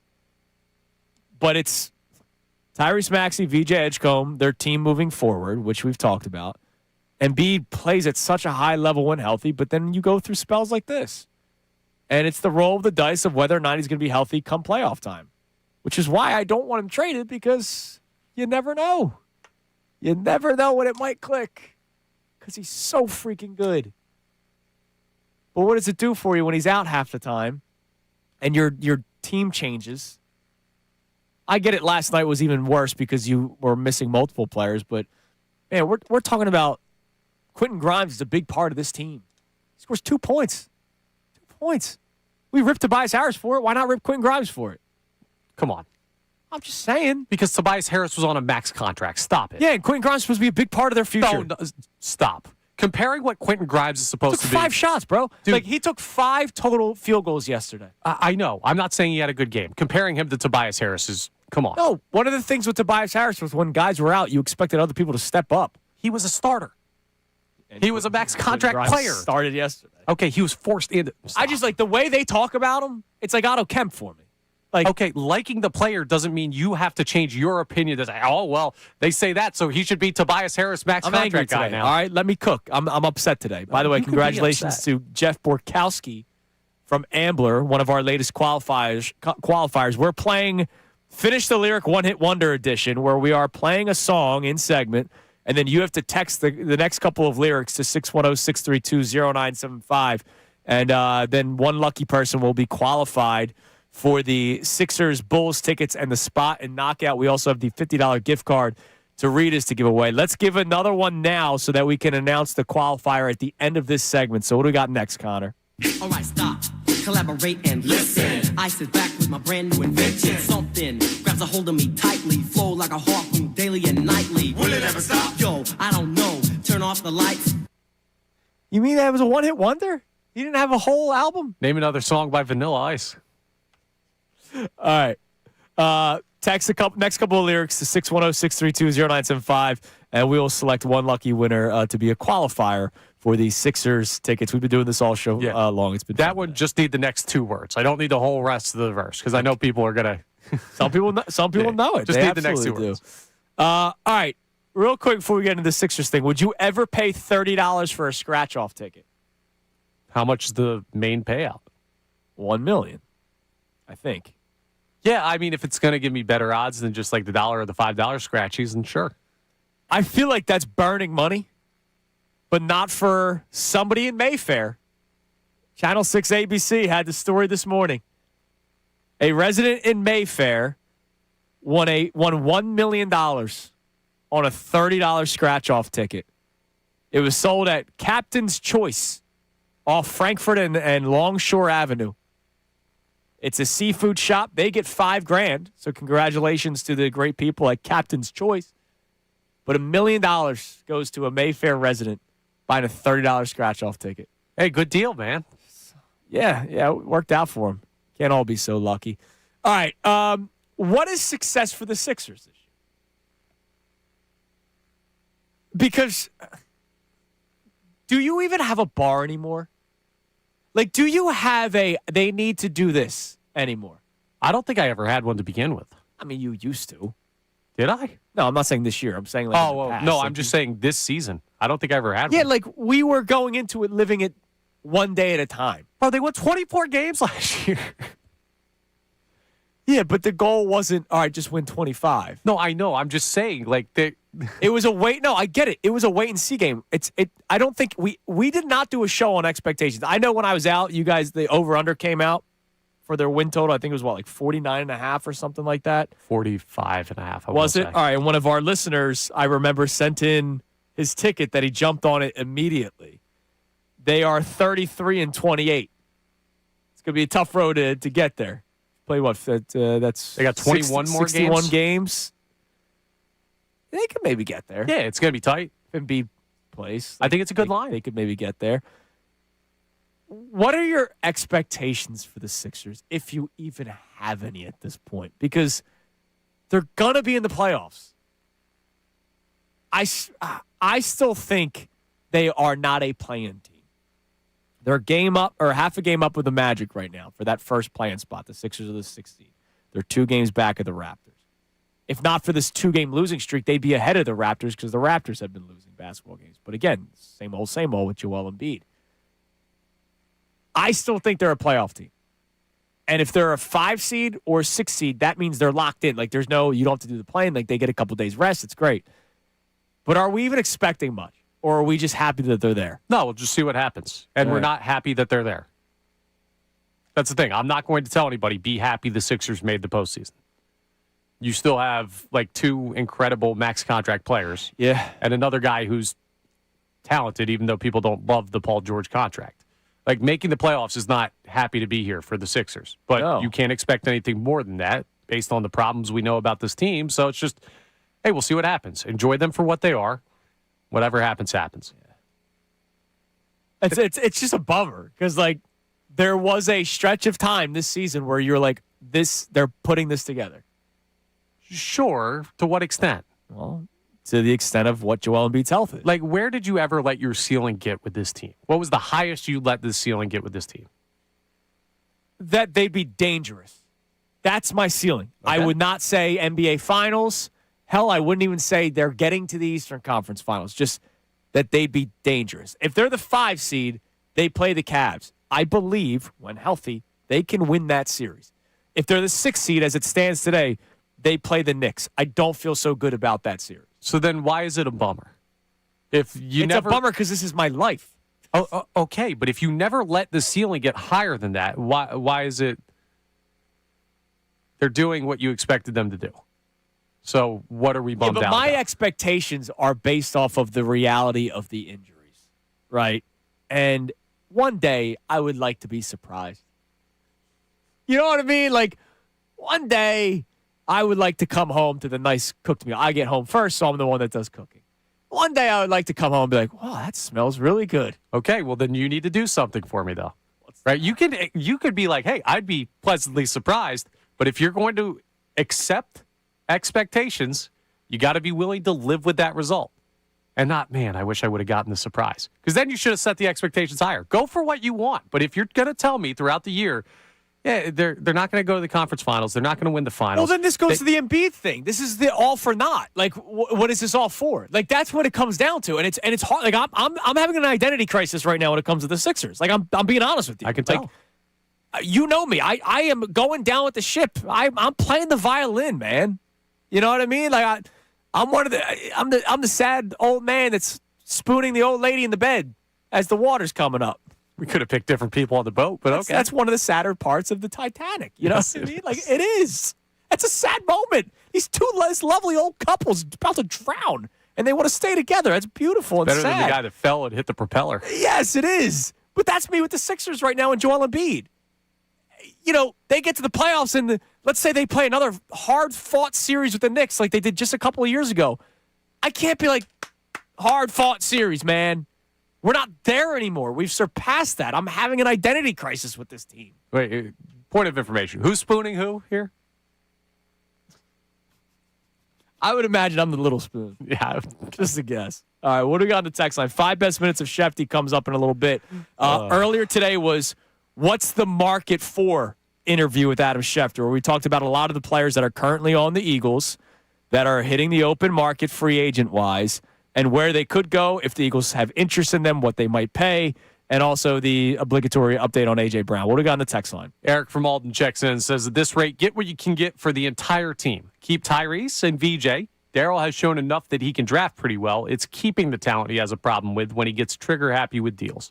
So that's an interesting one that usually it's fire Darryl texts. And that's what I said. That's how I responded to Johnny Marks' clip the other day. He wants to. Doesn't want to move on from Daryl Morey, but he questioned whether or not they should. But then he started talking about how built around Maxey and Edgecombe, and my devil's advocate response would be, well, he's the guy that drafted both those players. The players that you want to build around, he drafted those guys. Who did he inherit? Joel Embiid. The big man. He didn't draft Joel. He inherited him. They have some really interesting decisions that they're going to have to make. Really, really interesting decisions. What else we got? Jim in Nazareth says, the only change I want to see with the Sixers is Jeffrey Lurie buying the team. I want an owner who cares about winning. Yeah. Okay. I hear you. What else? Give me one more text before we get to the best 5 minutes of Adam Schefter. All right, we've got to check in here on the Max Crosby situation, where Ben in Bucks County says Crosby to the Bears makes the most amount of sense of any team. And also, I think it's the best move for any team. I think it makes us better if we get Crosby. However, I don't think it's the right move for us due to what players are coming up with their contracts. And, of course, that's coming off of our Twitter poll, which let's get the update on that. Is the Twitter poll still standing strong? We're 3 hours and 15 minutes into the show. Is the Twitter poll still standing strong? Yeah, it's still up. Of course it is, thanks to our friends at Iron Mountain Men's Health, Dr. Avi Don Appel. He works afternoons. He works mornings, too, baby. He's always working. So is the Twitter poll. Our question today, do you keep track of other teams in the offseason, or do you only worry about the Eagles? Still leading the way. 71% of responders are saying other teams as well. Only 29% of responders are saying they worry about the Eagles only. I remember having this conversation before, and I was in the minority. This time, the majority is with me. Welcome. All right, earlier today, Adam Schefter joined us. You can always hear the entirety of the interview on 97.5thefanatic.com or as well as the YouTube chat. I saw that the A.J. Brown question and answer was posted on Twitter, and Larry Hawk responds with, is this ever going to end? Well, it's going to end when he gets traded, or it's going to end when he doesn't get traded and says that he's happy to be an Eagle until the next dramatic thing happens. This was Schefter earlier this morning. Shefty, good morning. How are we? Good morning, Andrew. Now, Dallas Goedert, to me, is one of the better tight ends on the market. So what is a market for Dallas Goedert as we're getting closer to the start of the new league year? Tight end salaries have gone up. I think he'll do pretty well. You know, it's interesting. Last year, they were trying to trade Dallas Goedert, it felt like. He could have been had. Didn't seem like there was a lot of interest. I think there'll be decent interest in Dallas Goedert. I don't know what the price will be. By the way, I didn't know that about the $20 million cap charge that Jeff McClain reported. If that were true in our Washington or the Giants or the Cowboys, I'd be signing Dallas Goedert right as soon as free agency opened. And so you're saying that about division rivals. Would that maybe make the Eagles even more aggressive in trying to bring back Dallas Goedert to avoid that dead cap hit? Well, I don't know the particulars of the situation, so it's hard for me to answer it. But if that is what you're saying and that's true, then yeah, of course I'd want him back. And really, it's up to him, whether he wants to be back. Because if he feels good about the organization, maybe he's not going to want to do that. If he doesn't, then maybe he's like, you know what, I'm going to stick it to these guys. And I'm going to go play for more money and a division rival and put them into this cap situation that Jeff McLean reported about. I didn't know about, to be honest with you. Now, are you hearing what everybody else is hearing, that Nakobe Dean is as good as gone? And if so, what team may be most interested in Nakobe Dean? You do keep hearing about the Dallas Cowboys and Nakobe Dean. And I think that there's agreement across the league with some teams that I've spoken. I mean, you got a really good player. He has just struggled to stay on the field. But when he's been on the field, he's been dynamic. So my guess is somebody's going to pay for that. Somebody's going to roll the dice and say, okay, let's move forward on Nakobe Dean. I think there'll be a good market for him. I think he'll do well. He's a young, really good player. Just has struggled to stay healthy, and I think there'll be a team out there that says, okay, let's bet that Nakobe Dean stays healthy for us. What is the market for Reed Blankenship, an undrafted free agent that has made a name for himself here in Philadelphia? Yep. Good player. I don't know the particulars of the safety market just yet. I think there will be some interest. I think Philly will have interest in bringing him back. And then the question will be whether or not he gets an offer that is more than what he feels like he can get from the Eagles. You didn't ask about Jalen Phillips or A.J. Brown. Well, Jalen Phillips was next. Jalen Phillips, was he the top guy on the market, and did that change yesterday with Trey Hendrickson? I think it's a question of what you want. I think it's two great guys in the market, right? Trey Hendrickson's a veteran, older. Jalen Phillips is younger. I was on the phone with the team yesterday. They were saying, yeah, we might be in that market, but we prefer young. So Jalen Phillips would be appealing to us and Trey Hendrickson. I've spoken to other teams that really like Trey Hendrickson. So, it's a question of what you really like. I would say that, to me, Jalen Phillips is going to have a very strong market, and he's going to do well. And I think Philly will be interested in bringing him back as well. The question is how high the bidding will go and whether they can afford to bring him back or not. Do you believe, going to Trey Hendrickson, that his potential payout may be less considering what he did last year? He did have back-to-back 17.5 sack seasons. Then last year was the weird hold-in off season. Then he only has 4.5 sacks. Do you believe his market actually took a bit of a hit after this past year? Are a lot of teams waiting on A.J. Brown? Yeah. And what is the latest that you have heard on that front? No, I don't think teams are waiting on A.J. Brown at all. There was a team that called the Eagles over the weekend. Hey, we'd love to try to trade for A.J. Brown. And the Eagles said, okay, here's what we'll be looking for. And when the team heard that price, they said, thank you very much. Good luck, trading A.J. Brown. The price was so high. So I don't think teams are waiting around to see if they could pry loose A.J. Brown. I think teams have a pretty good idea about whether or not they could pry loose A.J. Brown, and more often than not, the answer is no, that they're not going to be able to work. Are you leaning toward A.J. Brown being back because the cost will be too much for other teams? I'm right where I've been. I'm not going to be shocked if he winds up getting traded, but they're certainly not making it easy, and they certainly don't seem like they're willing to move him. And if I had to bet $1 today, I'd say he's more likely to be there than not. But could we hear about a trade next year? Absolutely. Absolutely. Teams keep calling. Teams are being told the price is high. Is there going to be a team like a Buffalo or a New England that steps out there? By the way, like these other teams, they're exploring other moves. So I'm making this up. But maybe they say, okay, you know what? The price on Max Crosby's too high. Jalen Phillips cost this. Let's put our money and resources into A.J. Brown. That could happen. I just don't think that Philly wants to trade him. Now, that doesn't mean he's not going to get traded. I think the player would prefer to be traded. That's what I think. And so, is the player going to talk to them? Are they going to listen to the player? Is the player's agent going to get involved? These things are very complicated and nuanced, and they change day to day. So I know we're looking for an answer on this, but moves and shifts and evolves over time. Today, as I said for the last 2 weeks, I think Philadelphia would like to hold him and keep him. I think that's probably a slightly more likely outcome, but it is not a given that that's going to happen. All right, there was our 5 best minutes of Adam Schefter. We played the You Want Answers. I think I'm entitled to it. You want answers? I want the truth. You can't handle the truth. Few good men. I get it. There's a lot of people that are like, well, he's not saying anything about A.J. Brown. He did say, and for the third separate calendar time, too, not just like third week in a row. We're talking right after the season ended, talking about after some of the reports came out, and then post-combine, that A.J. Brown has made it clear that he wants out. Eagles don't have to trade him. And as Connor and I both agree, A, we both want him back, regardless of what's going on. B, we don't think he's a player that would hold out if he didn't get his way, which is being traded. So, to the tweeter that we got earlier, Larry Hawk, is this ever going to end? No, because if AJ wants out, he wants out. And if the Eagles don't want to trade him for whatever's being offered, they're not just going to trade him just to trade him, which is what the Eagles should do. All right, coming up next. Something that we talked about earlier this week that I honestly have not been able to stop thinking about, and we haven't talked enough about it this offseason for the Eagles, is A.J. Brown getting... No, I'm kidding.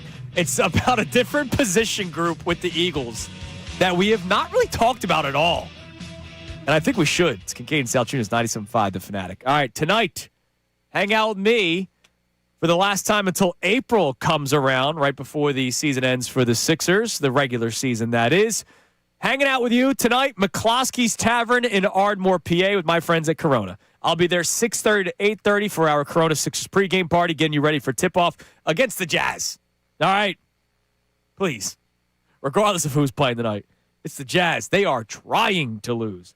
McCloskey's Tavern, great place to be. Come hang out, talk some hoops, get in the Sixers game day mindset. Great drink specials, $5.50 Corona Extra and Corona Light bottles. Grab a cold one, enjoy the atmosphere. It's the perfect way to pregame and celebrate the start to a Sixers game. Plus, one lucky fan will be walking away with a pair of tickets to an upcoming Sixers home game. The tickets that we gave away last week were for tonight's game.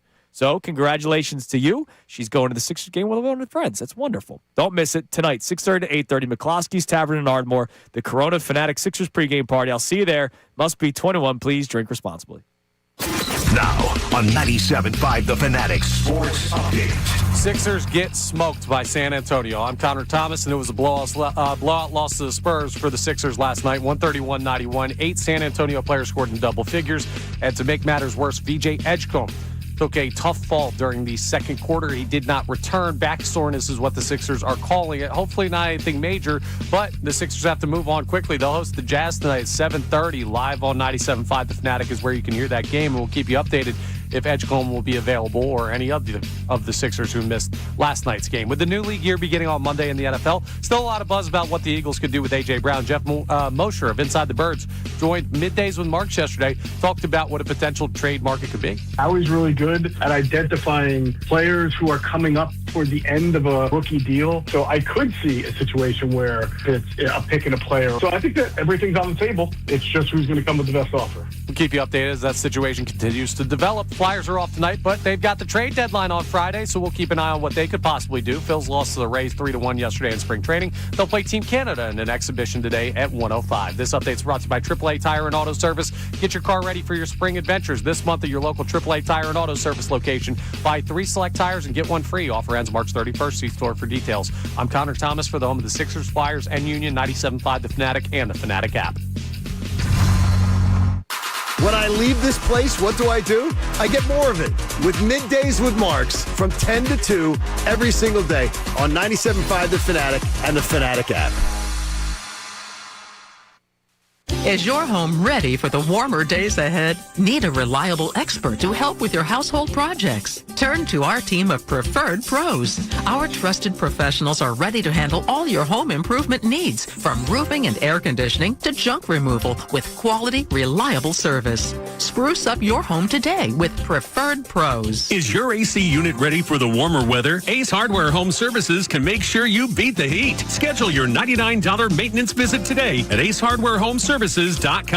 Pool Designs makes backyard dreams come true with fiberglass pools installed in just one day. Get yours now so this summer is filled with relaxation, fun, and family memories. Visit poolinaday.com. Great Railing in Williamstown is now the largest Trex dealer in the United States and has Trex on sale from $1.89 per foot. GreatRailing.com. Check out Preferred Pros today. This paid program is sponsored by businesses highly rated by actual customers. For more details, visit 975thefanatic.com. Texting enrolls you in a recurring automated marketing text messages. Consent not required to purchase. Message and data rates may apply. The team's looking good this season. I think so. Man, I miss playing football. Ever since I turned 40, I just can't find that fire I used to have. Think it could be lower testosterone? What do you mean? I was feeling the same way. After 40, the body has less testosterone, and men lose their edge. That's why I take Nugenix Total T2. That's the testosterone booster, right? Yes, but Total T2 is their brand new formula that skyrockets nitric oxide levels in as little as 3 hours. Since I started taking it, I've been lifting like when we played for Coach Carter. My energy is way up, and it even spiced up things between me and the missus. Are they still giving out complimentary bottles? Yep, just send a text. Text BOUNCE to 215-215 for your complimentary bottle of Nugenix Total T2, the next generation testosterone booster. Text now and we'll include a bottle of Nugenix Thermo X, our newest, most powerful fat burner ever, absolutely free. Text BOUNCE to 215-215. That's BOUNCE to 215-215. These statements have not been evaluated by the FDA. This product is not intended to diagnose, treat, cure, or prevent any disease. Diabetes, high blood pressure, anxiety meds, everyone's on them. If you're a 50-year-old male, maybe a bit porky, and you may even have type 2 diabetes, $1 million of term insurance may only cost you about $200 a month. Call Term Provider. Speak with Big Lou at 800-444-9336. Big Lou will find a term life policy for you even if you have type 2 diabetes, are overweight, or have high blood pressure. Term Provider has helped thousands of people like you who think they can't afford term life insurance. To buy $1 million of affordable term life for you, all you need to do is call Big Lou at 800.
Hour of Kincade and Salciunas is presented to you by The Bagster. It's a dumpster in a bag. You can get yours today at Home Depot and Lowe's. You need details? Go to Bagster.com. All right, we have reached a Bear With Me segment because we have a lot to get into in the next 10 minutes. We will play another one-hit wonder song, finish the lyric one-hit wonder edition for your chance to win a pair of tickets for the Sixers-Bulls game and the spot in Knockout.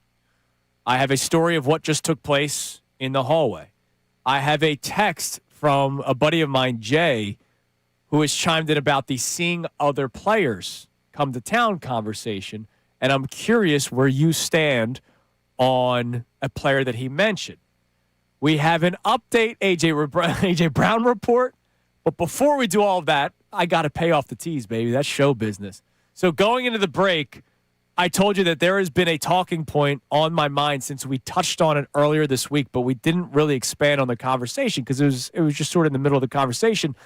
And then I ended the show and I was like, man, we really haven't talked about it. And I get it because it doesn't have the same sex appeal of trading Joel Embiid, trading AJ Brown, all that kind of stuff, right?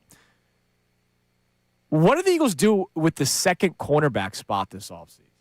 It's a great question. Because Keely Ringo, we're done. Ringo Mania is over, all right, for all you people that believed him not playing was like, oh, he was learning. Ringo's out. Jacorian Bennett, I don't know. Or is he a free agent? I don't even know what his he's so irrelevant to me right now that I don't even know what his contract is. And then they're not kicking Cooper DeJean out to the outside. Howie Roseman pretty much made that clear in his press conference. You could try to work back at Dory Jackson, but is he like the end-all, be-all? Like, I don't know. You might need to use a relatively high draft pick on another corner. Nah. Like a third-round pick? They're going to go free agency again. There's a lot of those mid-level free agent corners out there that you could find somebody. Or they make a trade on a guy expiring deal and maybe work out a contract extension after that. But yeah, like Tre'Davious White's out there, Jeff Okuda's out there. You could bring Josh Jobe back, who had a nice year this past year. Yeah. I mean, there's options. Right? But it's a position we're barely talking about. We're talking about a guy that's under contract that could be traded. Tight end is a legitimate talking point because the Eagles have had a locked-in tight end for the last 20 years of the franchise, different players, but that's been a staple for them. Offensive line we talked about a lot because we were wondering, will Lane Johnson and Landon Dickerson return? And we know that they will, but they do have to draft a replacement of Lane Johnson in this draft. Corner, that's a vacant spot. That's open. Quinyon Mitchell, we are so blessed with Quinyon Mitchell that we don't have to worry about 50% of the field. Yeah. And if you want to add Cooper DeJean, 80% of the field. There's one spot that, once again, is vacant. I'm more worried about safety, infinitely more worried about safety than I am cornerback, too. Well, they're going to give Makuba another shot. Well, sure, but I don't know what he is. Yeah, no, I hear you. And if Reed walks, well, we don't know who the guy next to him even is legitimately. Right. That is somebody that they're going to have to replace as well. There's all of a sudden, it pops up that is a starting spot that needs to be filled. They don't have a starting second corner as of March 4th. Yeah, but Adoree Jackson's the guy you're replacing. Sure. No, I'm not saying it's going to be you're in trouble. It's just we haven't talked about it. Yeah, but you were an unbelievable defense last year with Adoree Jackson making the majority of the starts at that cornerback 2 position. There, you can find another Adoree Jackson. Okay, sure enough. All right, so that's the Eagles thing. The updated A.J. Brown thing. Mike Garafolo on the NFL Network just reported that the Eagles are looking for a package. You have the audio. All right, here's Mike Garafolo this morning on the NFL Network. A.J. Brown with the Philadelphia Eagles. We talked about him potentially being moved. I've had some conversations with sources informed of what's happening there. My understanding is teams are making offers to the Eagles for a trade, and to this point, they have not gotten to the point at which the Eagles would make the move. In their mind, it's a Quinnen Williams type deal. We're talking a potential first-round pick with a second-round sweetener on it. That's kind of where it is for the Eagles to start to consider moving A.J. Brown. If they don't get close to that point or to that point, I don't think Howie Roseman moves him. I think he keeps A.J. Brown in the fold. He's a really good player. He is highly valued inside that building. Now, right now, all the money that's committed to AJ, if he remains with the team, is affecting their ability to sign other free. They'd like to have Dallas Goedert back now, but they don't know necessarily whether or not they're going to be able to pay AJ Brown or have to pay AJ Brown. So that's sort of affecting business. But in the meantime, the Eagles not feeling we have to trade AJ. It's our team's going to come up and make that offer to meet that price. So he mentioned Quinnen Williams, the stud defensive tackle. The Cowboys traded for him this past offseason when the Jets were doing their fire sale. And the Cowboys traded a 2026 second-round pick and a 2027 first-round pick. So the Jets will be using the second-round pick via the trade in this upcoming draft in April, the 2027 first-round picks the next year. That could flip if that is the case. Like the Eagles could use the first-round pick this year, the second-round pick next year. It's going to really come down to when the trade happens. You know, is it a pre-June 1st, post-June 1st, all that kind of stuff. And if you're a team that, let's say you're the Patriots, right? I would imagine you're more willing to trade this year's first-round pick than next year's because you're drafting 31st overall. You don't know how it's going to play out in year two. Drake May could get hurt, and then your team sucks. Or play a good team. Or yeah, that's a very good point. But it seems to be the asking price. Albert Breer the other day said first-round pick and another top 100 pick. So everybody's kind of getting the same number right now. It's just whether or not teams are willing to do that and how creative can they get. Can they get to a pick swap of some sort? Is it the second-round pick of this year's draft, first-round pick of next year's draft? We're starting to get an idea of what the Eagles are looking for. Yeah, good. Put every other NFL team that picks up the phone and calls Howie Roseman stones in a vice grip. Yeah. Do it. You have no reason to cave yet. No, you absolutely don't. The Eagles are playing this game correctly. Yeah. And if nobody matches it, sorry, AJ.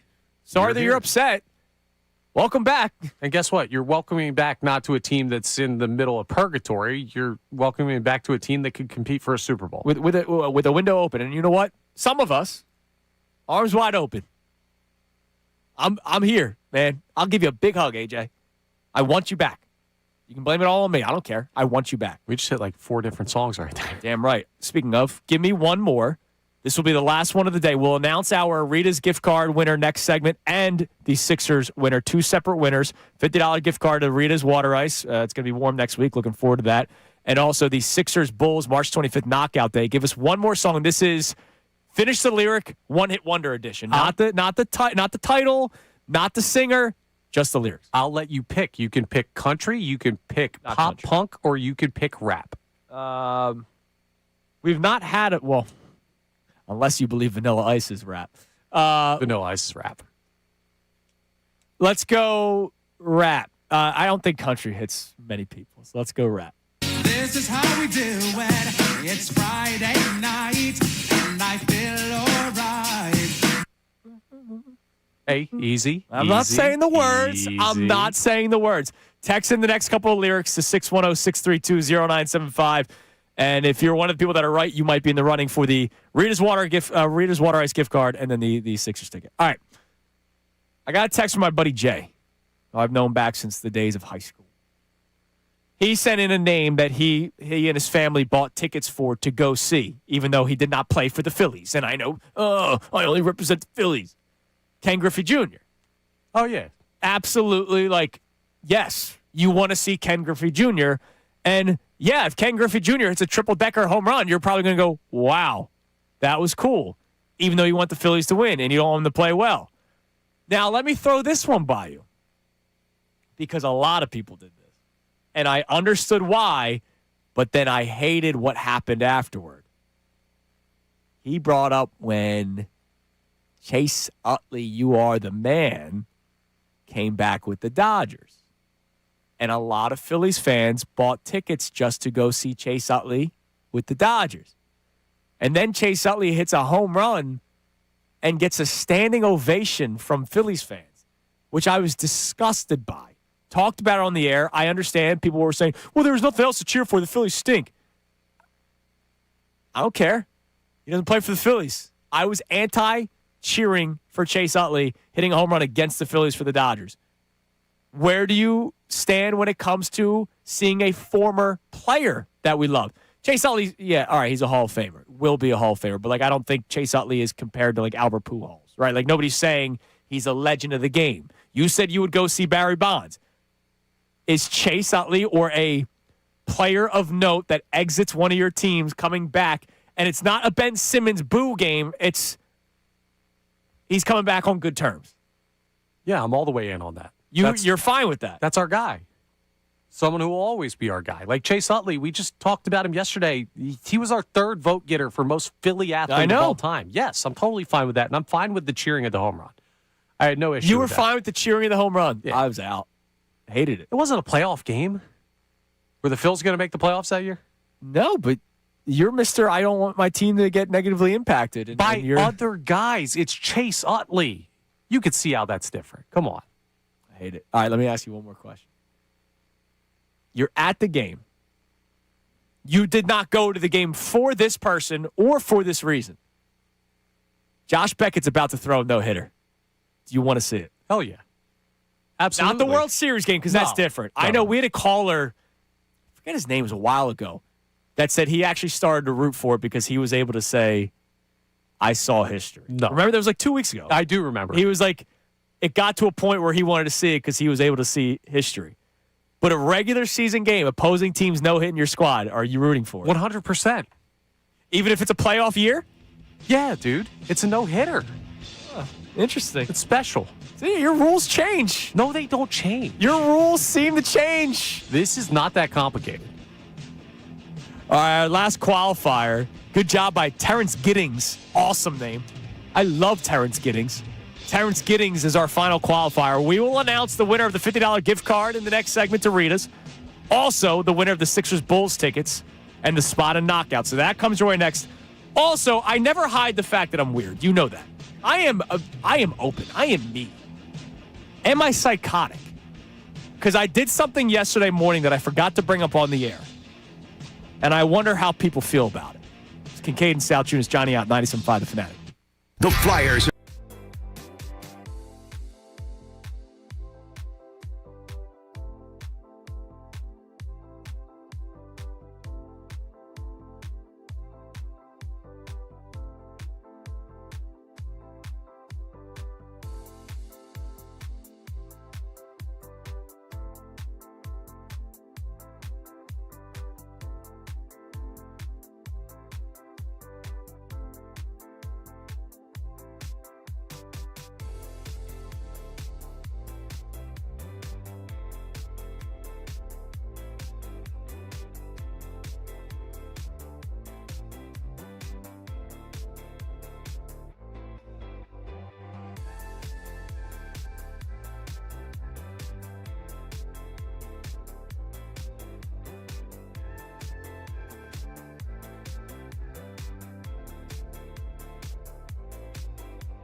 college guy to produce. Charity comes in many forms. Kincade Salciunas is back from the break. I wonder what they're going to get into. All right, you just heard the voice of Ray Dunn. You will hear the voice of Ray Dunn come up at 10 o'clock, Middays with Marks. So the previous break, not the one that just went through, but the previous one before that, I went into the hallway because I wanted to see if Ray was here because Ray's travel schedule's all over the place. Patricia Caputo did a great job, as always, filling in for him yesterday. But Ray is back. And I could not help myself. As I'm walking by, I go, oh, my God, Ray, you look like... That's mean. Flight landed at 1:30 or whatever. He got back to his place around 2. He wanted to prep the show last night so that he could get some sleep because there's not really much breaking news that happens between 2 a.m. and 10 a.m. So Ray did some of the show prep late last night. I don't know what time he went to bed. But, man, YouTube, your boy's back. Ray will be back in the saddle, but Ray needs a couple extra coffees this morning. Not that he was out and about partying. He was out and about traveling again. All right. By the way, you're getting ripped on YouTube. What for? The Chase Utley thing? No. For saying this is how we do it as rap. I mean, it's under the category of R&B. R&B, okay. By the way, you first date earlier this week when we did the instrumental thing. Yeah. That was me and Christy's walkout song. Right. This is how we do it was the wedding party's walkout song. Oh, look at that. So you got my wedding even though you weren't there because you weren't invited. Thanks for the non-invite. I knew you for 5 minutes. We did work together. I knew you for 5 minutes, and you were offended that I invite you to my wedding. Saying mean words to Ray, Look, not inviting me. I love you. If I was getting married today, you'd be at my wedding. Oh, thank you. But you time to create the divorce. I barely knew you. I'm going to force my way into a Salciunas wedding one way or another. I barely knew you, man. All right, let's do our winners. And then I have to ask YouTube, the beauty of YouTube is they can give me immediate answers. All right? I have to ask if I was psychotic for doing something yesterday. But who do we have? You have the names in the hat. We'll start with the $50 gift card to Rita's, our winners of the Name That Lyric, Finish the Lyric One-Hit Wonder edition. What do we got? Our winner of the Rita's gift card is going to be, unfold this, Jeff Hayes in Havertown. The winner of the Rita's gift card. Congratulations, Jeff. And our winner of the Sixers tickets and the opportunity to play knockout on the Sixers court March 25th against the Bulls is Terrence Giddings. Terrence Giddings. Bang. Good job. And I like that name, Terrence Giddings. Not that Jeff Hayes isn't a good name. Yeah, what do you have against Jeff Hayes? I like Jeff Hayes. I don't like Austin Hayes, so maybe that's why. But Jeff Giddings is a good one. There's too many people you don't like. Yes. I do like Jeff Hayes, though. You need to open your heart. All right. Yesterday morning, I talk about it all the time. I can't sleep. I'm a horrific sleeper. And I've been dealing with this asthma all the time. I woke up last night at 11:30. No idea what the hell's wrong with me. Had to hit the puffer at 11:30. I prefer hitting the pen, but I hit the puffer late last night. Yesterday morning, I woke up 2:57. I looked at the clock. And I was wide awake. Like, this wasn't oh, great, I have another hour. Because that's a wonderful experience. When you wake up a whole hour before your alarm and you're like, oh, my God, I still have another hour. When you wake up at 2:57, you're like, I'm not going to fall back asleep. I might as well go downstairs. Dude, that's wild by you because I woke up. You picked me up today because my car's brakes exploded. Yeah, driving Miss Daisy recently. Unbelievable. Thank you, though. The real foxhole move. I woke up at like 4:15. My alarm was at 4:30. I went back to sleep. Yeah, see, I can't do that. I wake up. Doesn't matter what time it is. Again, 11:30 last night to hit the puffer. It took me a while to fall back asleep. But anyways, yesterday morning, 2:57 a.m. And so I go downstairs.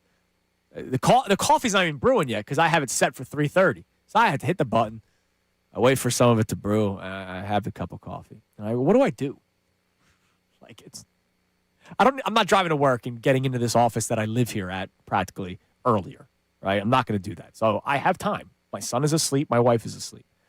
So I told you I recently started rewatching True Detective, which if anybody's ever seen True Detective Season 1, it's one of the best seasons of television that I've ever watched. Did you watch it? Some great scenes in there. No, I've seen certain scenes, though. Yes. Well, yeah, there's some talent in that show. Watch the show. Dude, I'm telling you, it's one of the best seasons of television. I need to get to it because I've heard it's amazing. It's incredible. And I'm rewatching it, and the beauty of rewatching is you forget some things. You're oh my God, this is great. if you've ever watched it, it's a dark show. Like it's not easy for some people to watch that kind of stuff. I like dark stuff. I do, right? Like I'm a happy-go-lucky person, so my entertainment is the opposite of who I am as a person.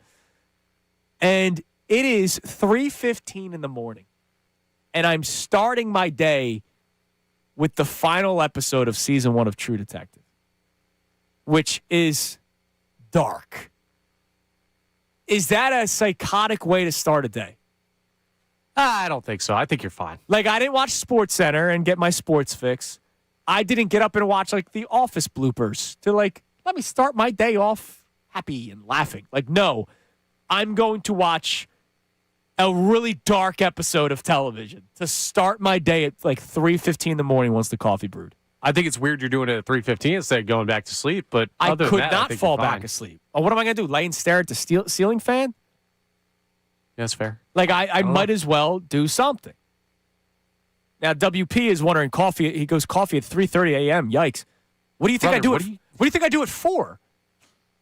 When my alarm goes off at 4 o'clock in the morning, what do you think I'm doing at 3:30? You know we don't roll in here out of bed at 6 a.m., Yeah, like, right? no, I get up at 4. I take my time. I'm out of the house at 4:30. I drink my cup of coffee. I raw dog it on the way to work. You've seen it. I go just. That's the wildest thing about you. I just go straight mug, not travel mug, not this bad boy that you see on just got a YouTube. damn cup. I go open mug, like dad, world's best dad mug. If I ever see you on 76, I'm brake checking you. Just knowing you have hot coffee in your lap. I do that on the way to work, and then I have the travel mug here at work. It should probably be the opposite. But what are you going to do? So, yeah, I drink coffee at 4 o'clock in the morning, and if I'm up earlier at 3:30, I'm going to drink the cup of coffee. But I just wonder, is that crazy to watch an episode of that dark? It's dark, man. At 3:15, 3:30 in the morning to start my day. You have a lot of things that make you weird. I don't think that's one of them. I think that's fine. All right. I think that's fair. I just didn't know if that was a weird place to be. All right, we got to get the final tallies on our Twitter poll. Still up and still strong, man. Almost 4 hours in, thanks to our friends over at Iron Mountain Men's Health, Dr. Avidan Appel. You got to check them out. What do we got on the text or the Twitter line? Twitter poll. On the text Twitter line poll, we have, do you keep track of other teams in the offseason or do you only worry about the Eagles? 70% of our responders said other teams as well. Only 30% saying Eagles only. Yeah. All right. I think it's because of how the season ended. Because usually people are much different. Every offseason's different. You enjoy your trip, brother. Sarasota, right? Yes, sir. All right. Have fun. The ferry will be in your chair the next 2 days after that. Sean Rodman will be producing the show. Why you got to do that to him? He's a normal guy. I'm going to ask him why. Like, what led you down that path So tomorrow? tune in for that. Everybody have a great rest of your day. Middays with Marks comes your way next year on The Fanatic. Now on 97.5 The Fanatic Sports Update. A bad loss for the Sixers last